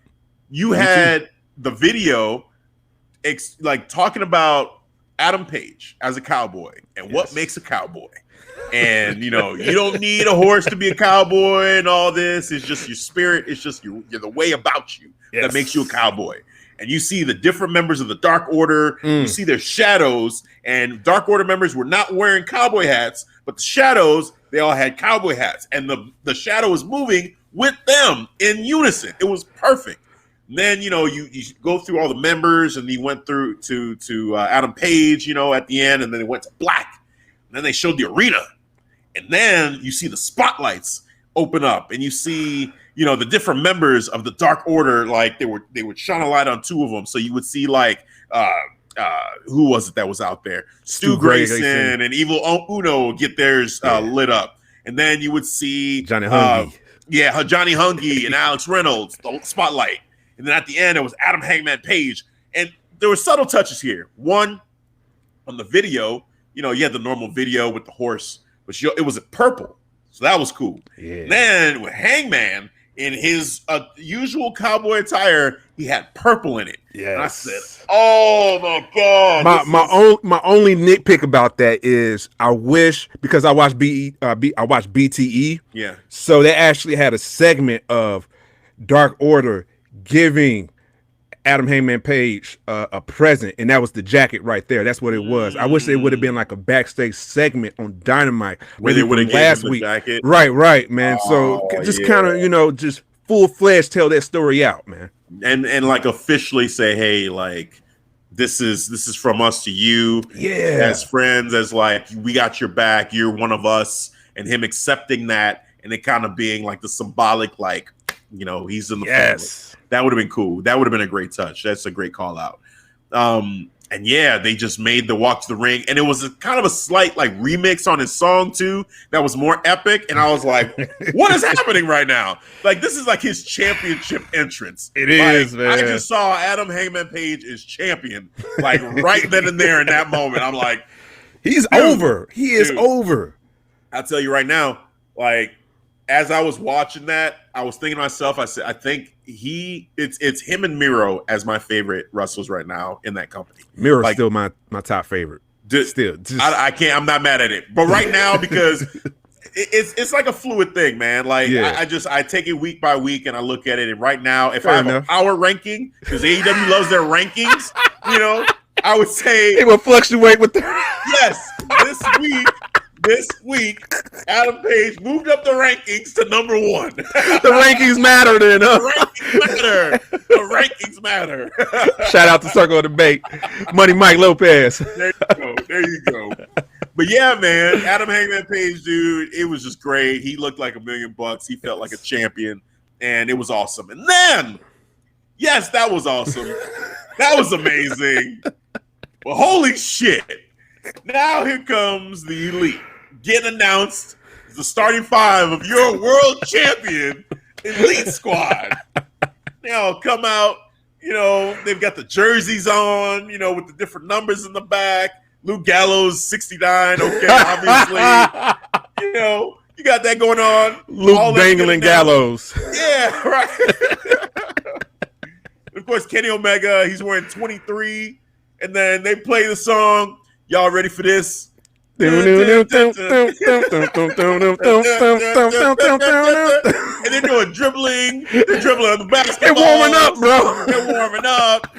They take a pause, and then they show the Elite Squad sign, and then they run through it. They run through the sign, and then they're all taking. They got like a layup line going, and they're all doing layups, dunks.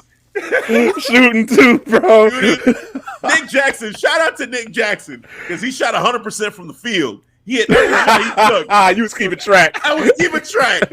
They actually were all doing good. It was only Kenny. Kenny at the last shot they airballed that shit. Kenny airballed the fuck out of that shit, man. I was like, oh, Kenny, you ruined it. It would have been 100%. You ruined it. But Nick, though, was taking jump shots. Everybody else was dunking. Nick, though, stepped back. 2 J's. I said, oh, okay, I'm not surprised, man. If you've seen their real estate, they got a big ass basketball court. So they hoop. Yeah. They hoop. Yeah. Dude, I took note. I took note of it. But it was real cool, man. They had a lot of fun with that, with the shout out to Space Jam, basically, coming out recently. And I don't know if there's some kind of deal that they got going on too with with Warner with that to show that. But this was a much better way if this was indeed an official, like, hey, help us advertise this movie. It was better. Because Excalibur mentioned that. Like, don't forget Space Jam movie out right now on HBO.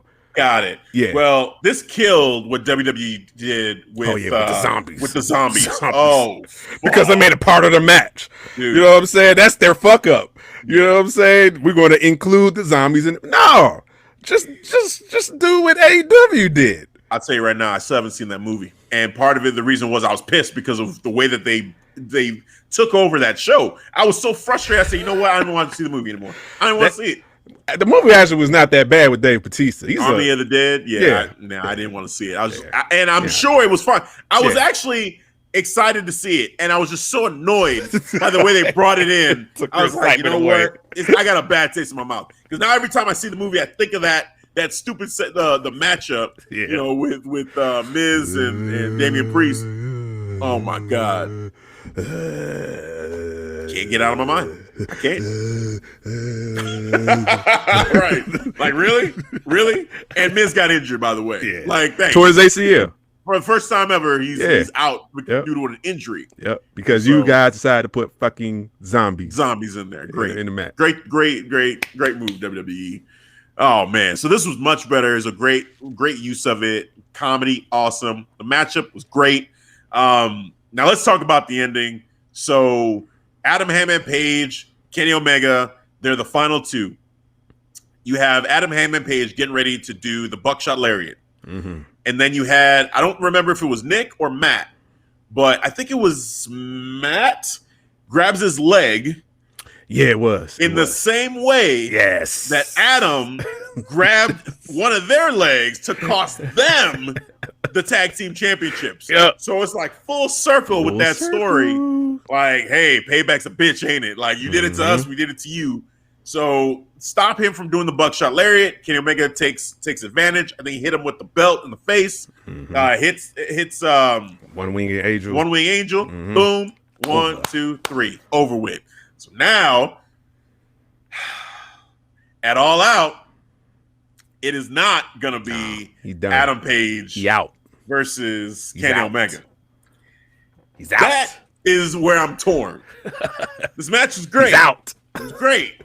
But now I'm torn because you got CM Punk coming, you got Bryan Danielson coming, and I'm thinking, okay, are they doing this thinking let's put one of them in the matchup? Or now there's rumor about Christian Cage potentially going against Kenny Omega at All Out.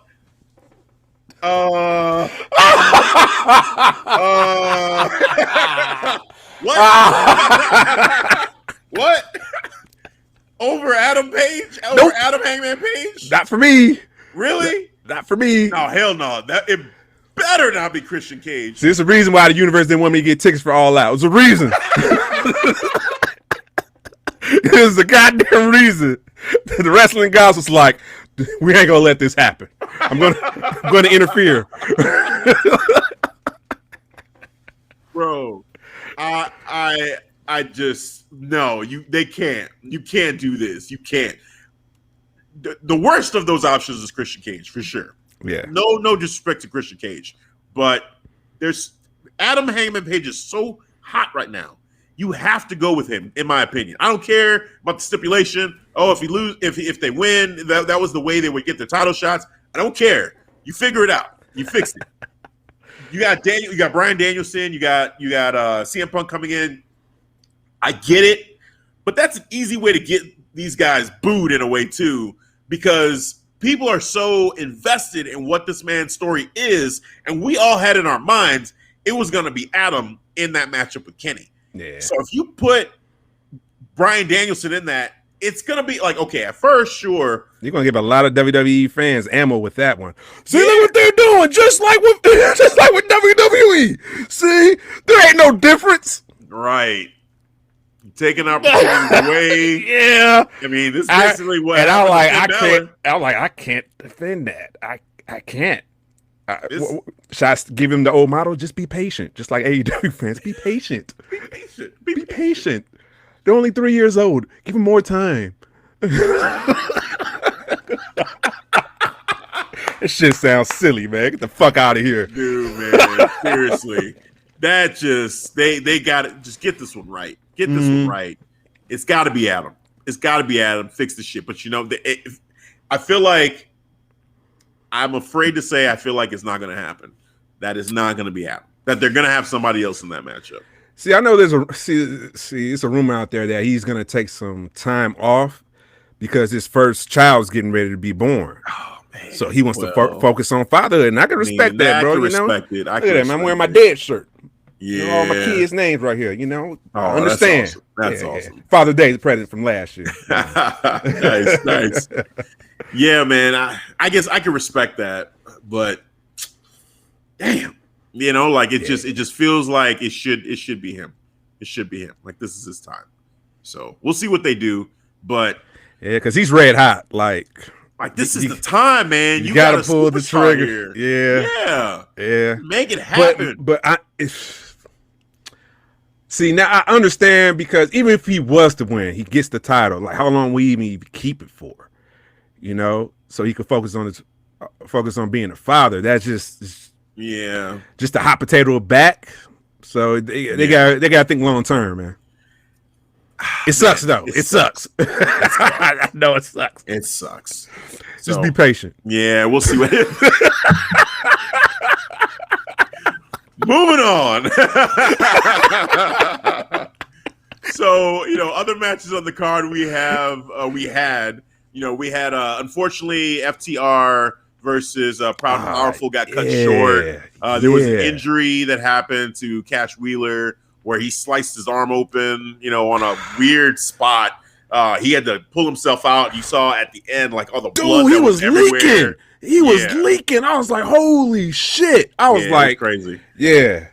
Just call it like that's it. So they just kind of ad-libbed the finish, brainbuster, 1, 2, 3. So they end up winning the match. Sucks, for them for that matchup. Sucks for Cash. Hopefully he's okay. Mm-hmm. But yeah, man, that was scary. So, crazy setup there. Lance Archer against Hikuleo with Haku.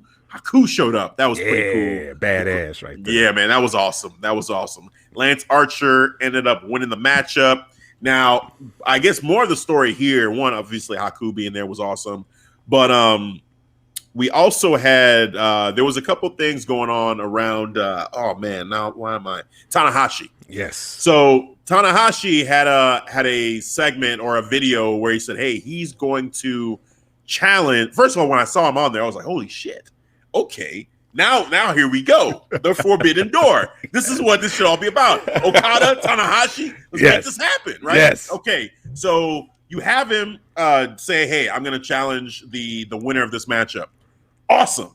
Lance Archer wins. He's going to Japan to challenge Tanahashi, or for Tanahashi to challenge him. It's kind of weird how that works.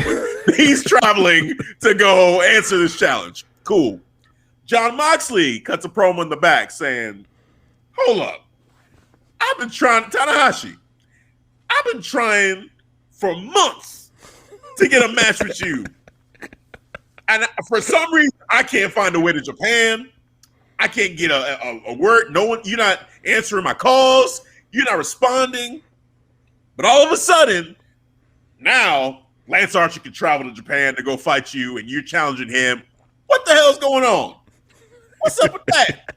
To quote the great Hurricane Helms, what's up with that? Exactly.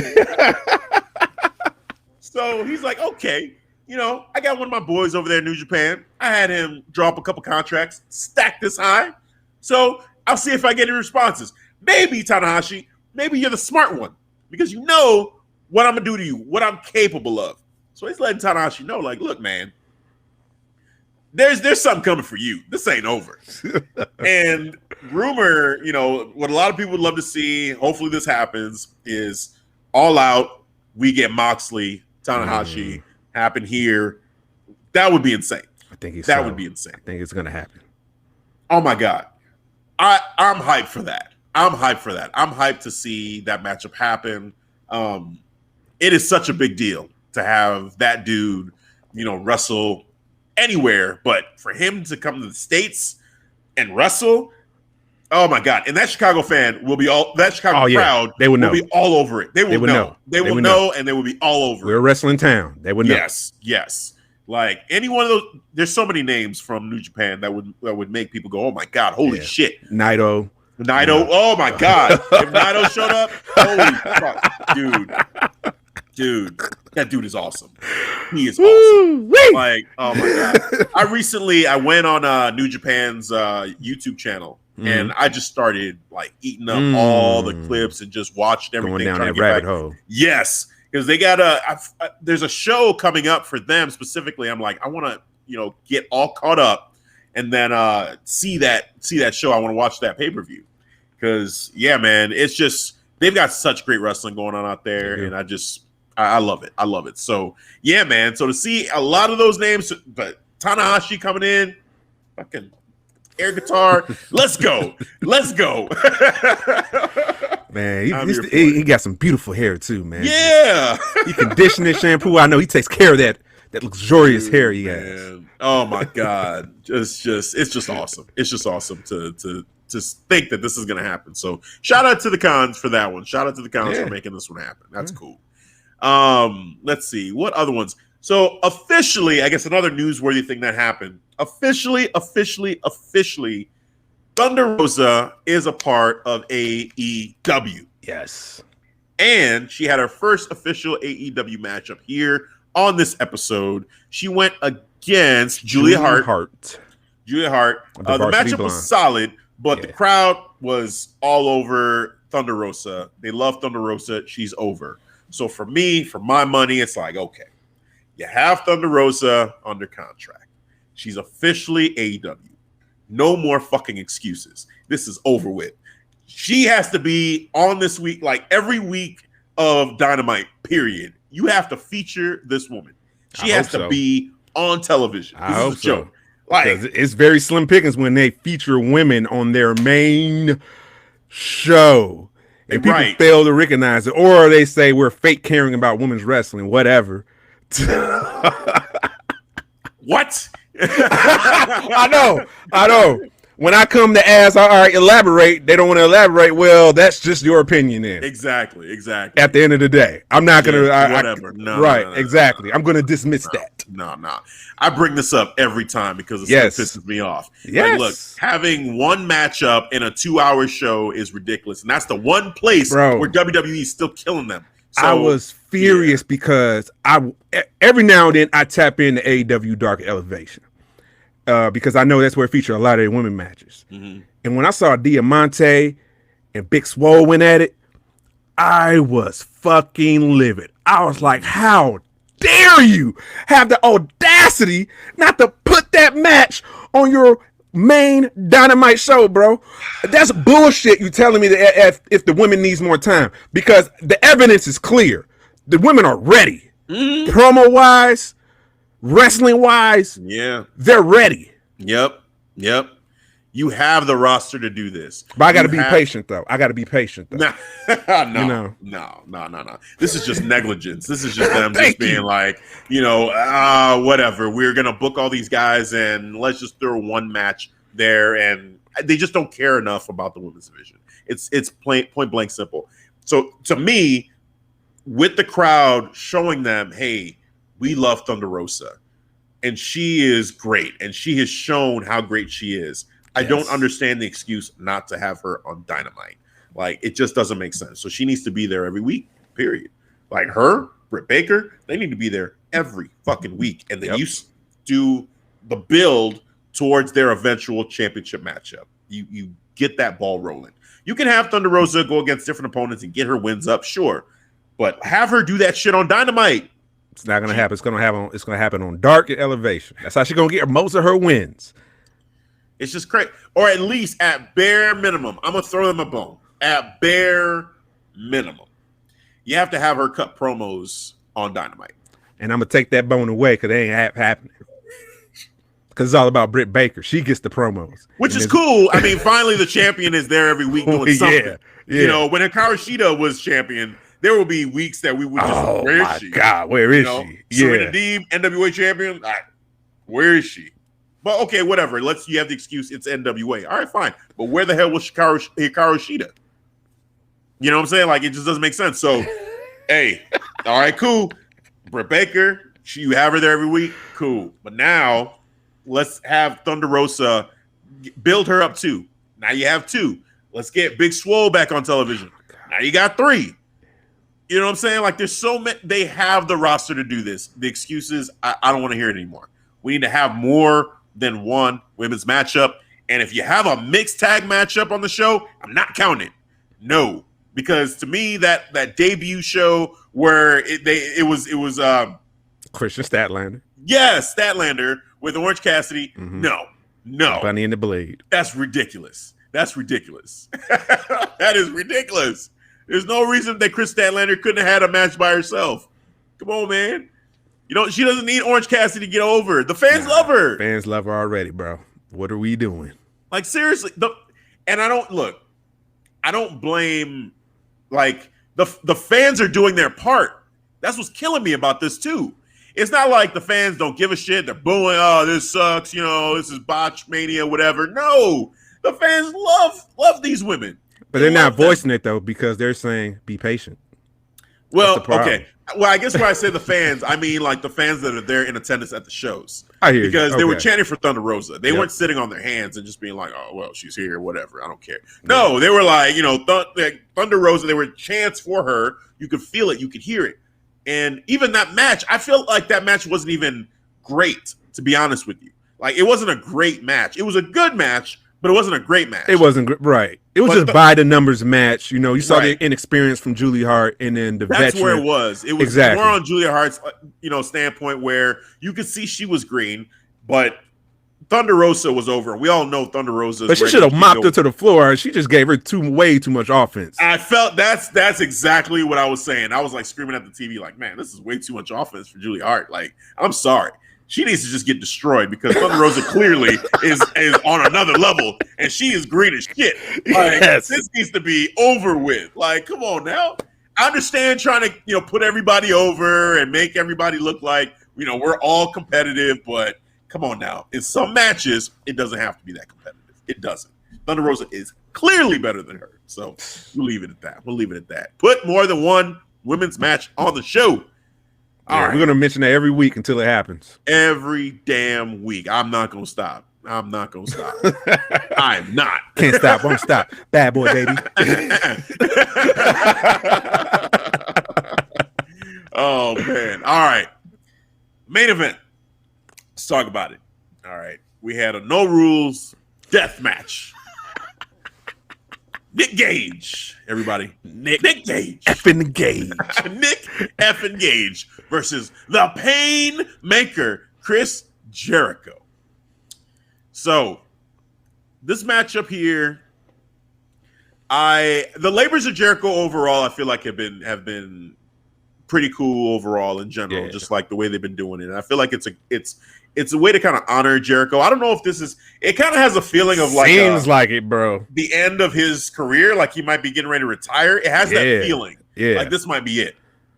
But even if it's not, I enjoy this from watching Jericho go through this and like telling great stories and all that. I think he's doing a great job. Nick Gage, I understand, like his story and just everything he's about. Dark side of the ring. I get it. If I never see another death match in wrestling, I'll be okay. I'll just go ahead and say that. I feel like it's not for me. I'ma just be real upfront about it.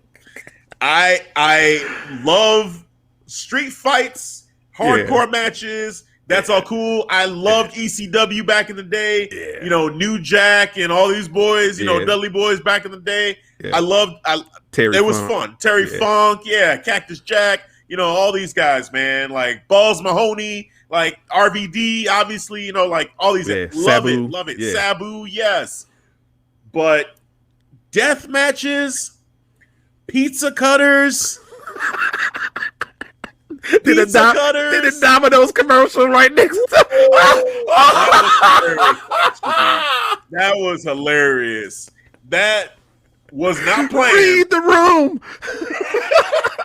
That was not planned.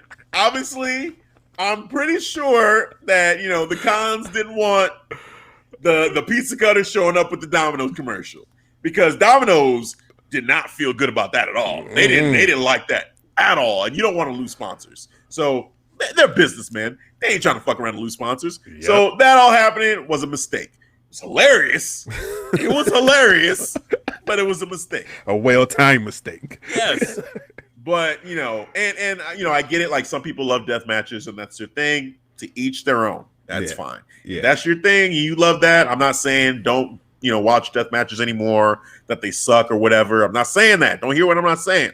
What I'm saying is, it's just not for me. I just feel like death matches, I'm okay without it. When he pulled out the pizza cutter and he sliced Jericho's arm, I was like, wow, that's crazy. But all right, cool. Sharp. Yeah, sharp as fuck. Okay. Then he takes the pizza cutter to his fucking head. And then he keeps going. And I'm like, okay, enough. Here's the funny thing.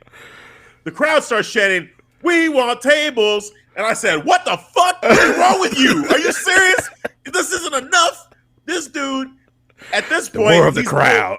He's pulled out light tubes. He's got pane of glass. He's got the pizza cutter. And that's not enough. You need a table too. Are you kidding me? You all need to shut up and enjoy what they're giving you. Just enough is enough. They want more. Dude. So during this whole matchup, I was like, it was cringeworthy for me at times. Yeah.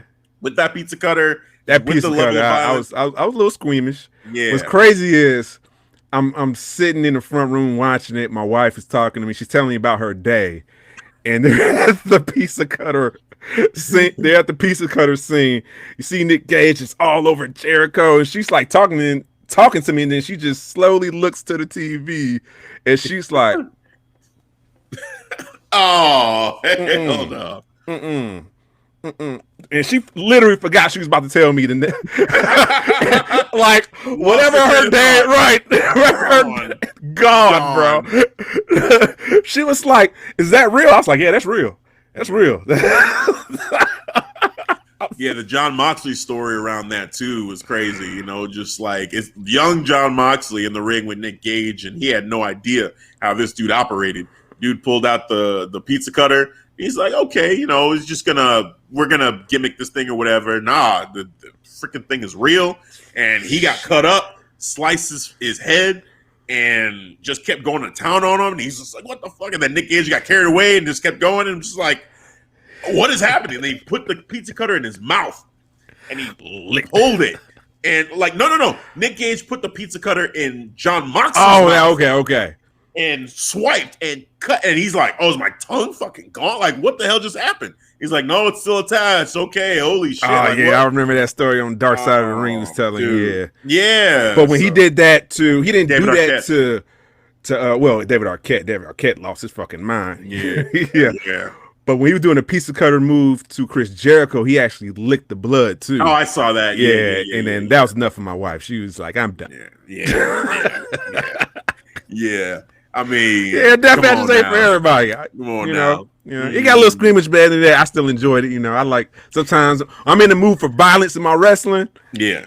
They caught me at the right time to watch some violence. Okay. Well, for me, it was just like I'm okay, man. I don't need to see it get to that level to where, you know, you just like sawing someone's head off, basically. Like, what do we? I don't know. It just was a little bit too much. Like, and again, I'm all about hardcore matches. I love like steel chairs, tables, ladders, all that kind of stuff. It's cool. It's thumbtacks, you know. I'm like, I get it. It's cool every once in a while, and less is more for me with that. Like, if we go 6 months without seeing thumbtacks, and then you bring it out again, I'm like, cool. If we do it every day, I'm like, you know, what is it? Right. You know, start to become numb to it then. Exactly. Yeah. So for me, every once in a while, that's cool. And this one time, seeing this matchup, it was fine. But what I learned about myself was there are limits to what I'm okay seeing. And for me, with levels that, to this shit, I was like, I don't need to see that, man. I'm good. What did you think of the finish? The finish. What was the exact? Because I remember, he hit the Judas effect, but what happened? He hit him with the light tubes. I think the like 2 or 3. They were like light taped together. Yeah, taped together. Hit him with the light tubes, and then with the Judas effect. 1, 2, 3. It was fine. I was ready for it to be over at that point. Okay. To be honest with you, you had enough. So it was fine. Yeah. Okay. The cool spot, the one I really liked was the Hurricane Rana through that plane of glass. Yeah. That was awesome. Yeah. That I loved. I was like, okay, that is freaking sick.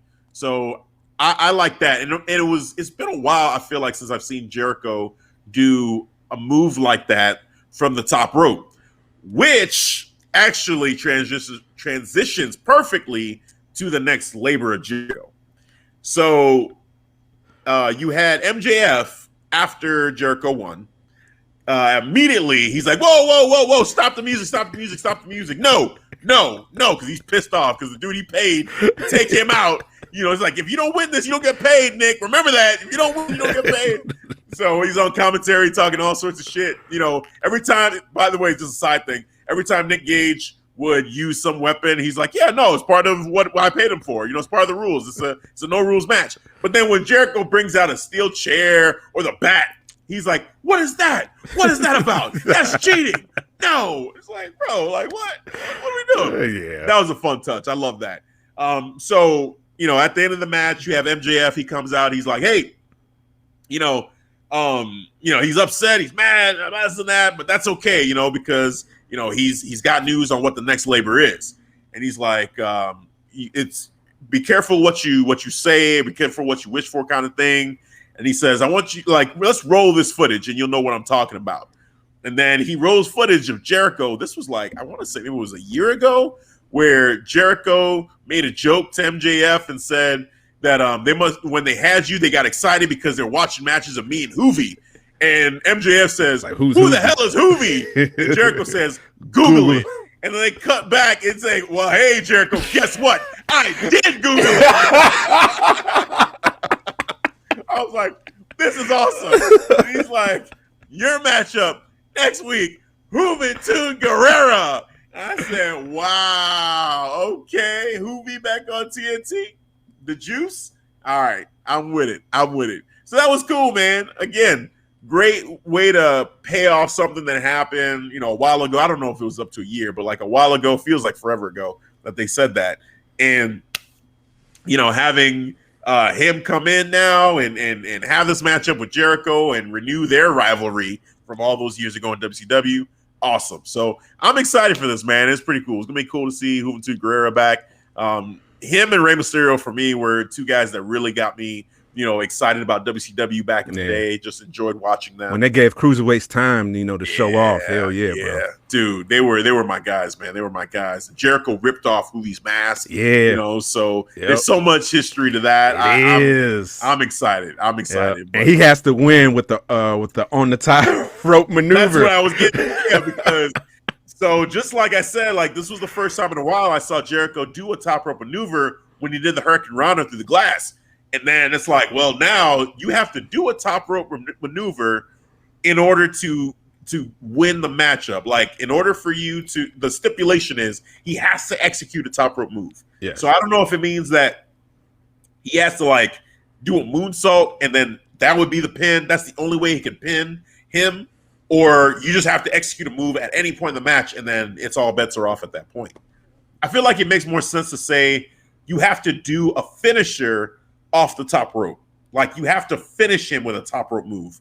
His move is the 630. Yeah. So, he would have to do that or not do that move. But shit. Chris Jericho. That's Hoovy basically with he would die. 50-year-old Chris Jericho is not doing those 630, bro.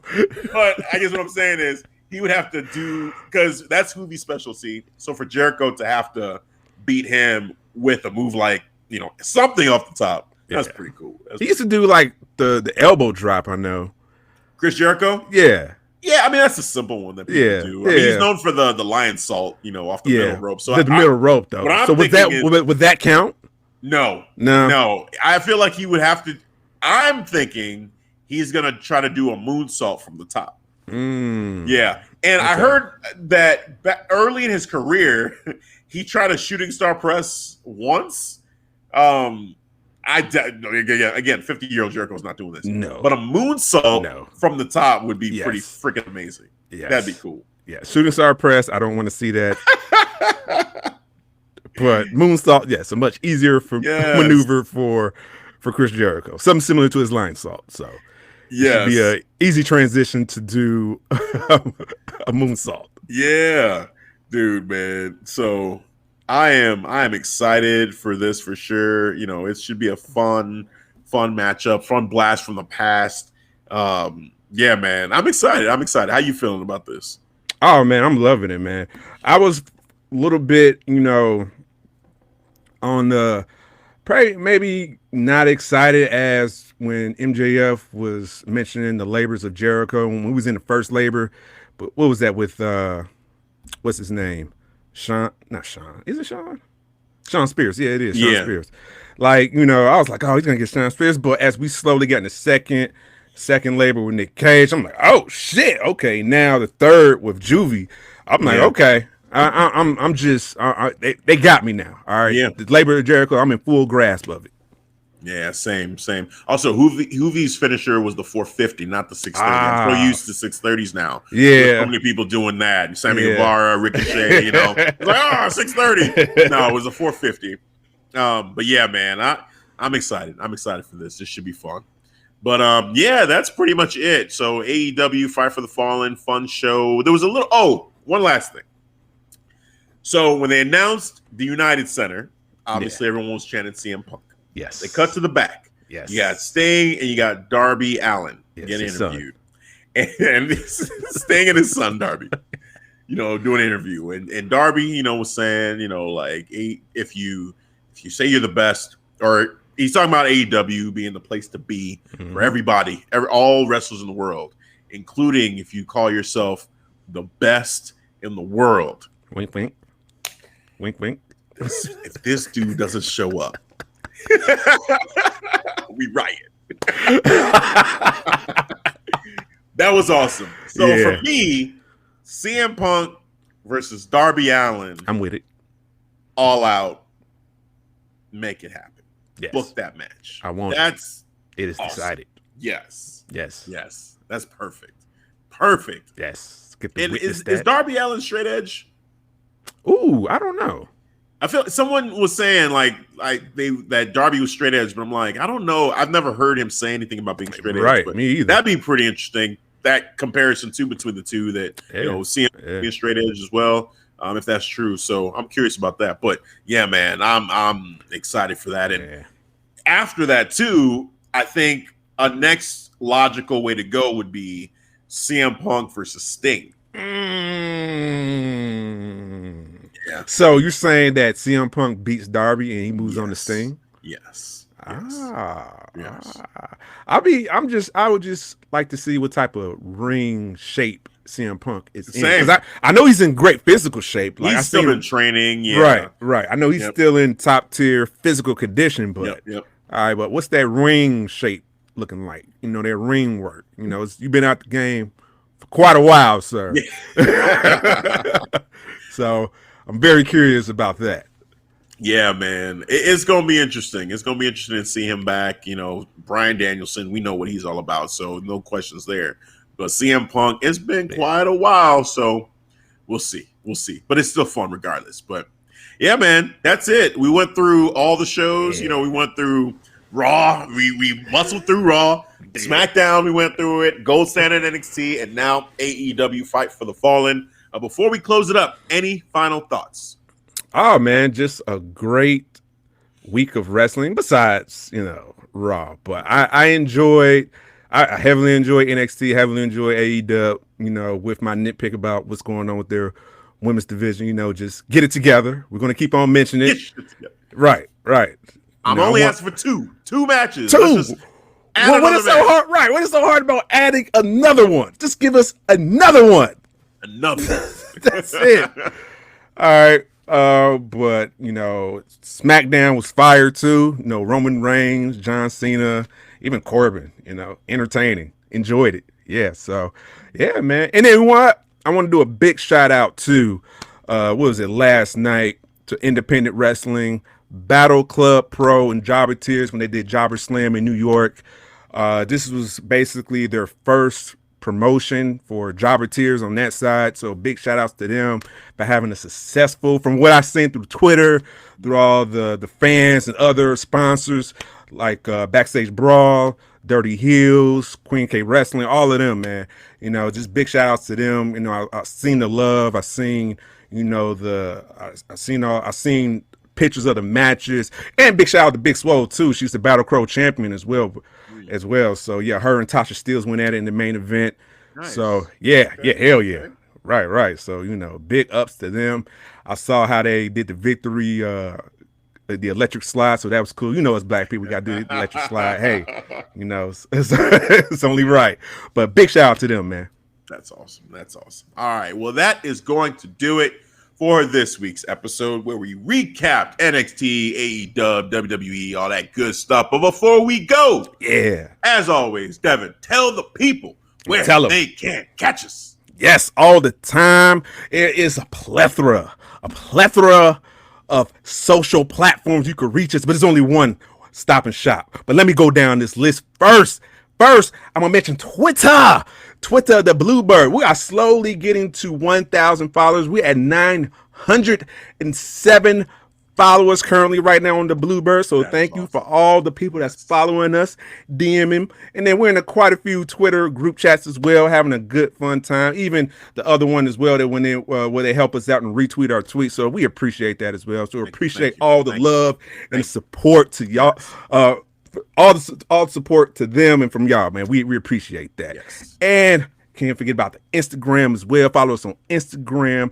Also, TikTok. I remember I said we got that goal of 3,000 followers. And guess what? We have 3,005 followers. Yes. Over 3,000. Yes. That means we got a new goal now. 3,500. Let's go. It is decided. Yeah, so big ups to all y'all following us on the TikTok and following us, hitting that follow page, interacting with us as well. I'm going to start getting back more in that live TikTok as well, doing the 7 minutes with Devin. I enjoyed it when I did it too, just interacting and talking about wrestling, just all things too. So I'm definitely going to get back to that. And a big shout out to our Facebook page as well. Yes, 360 followers. I don't know the exact count. It's over 360 now. That's all I know. So over 360 followers. Freaking awesome. Yes. And our Facebook group page, Clark Street Wrestling Community, 161 members in that group. Here we go. Yes, growing in there. People who just like to follow us, talk about all walks of wrestling, MOW, AEW, Impact, WWE, a little bit of Raw maybe, but the Tribal Chief, of course, SmackDown. Yes. We all talk about that.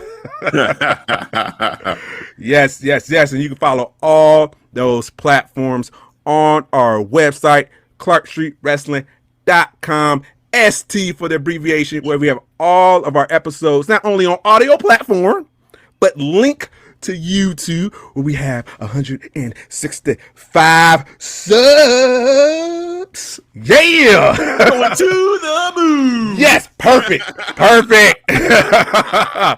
And one more time, we got our merch. Get your merch. Get your we got damn the merch. tanks right here. Get this beautiful tank right here. It's summertime. Actually, it was kind of cool day today. Yeah, a little 73. Cool. Right. Cool. Maybe you didn't need the beach towel to get your ass off that hot ass sun. It was cool. It was like the cool sand, Summer ain't over. Yeah. It's starting to heat up this week. So you know what? You need your motherfucking beach towels and get them. Yes, 4 beautiful logos. Tribal Chief of Podcasting, Messiah of Podcasting. This logo right here, and the logo that you see in one of these corners after I'm done editing.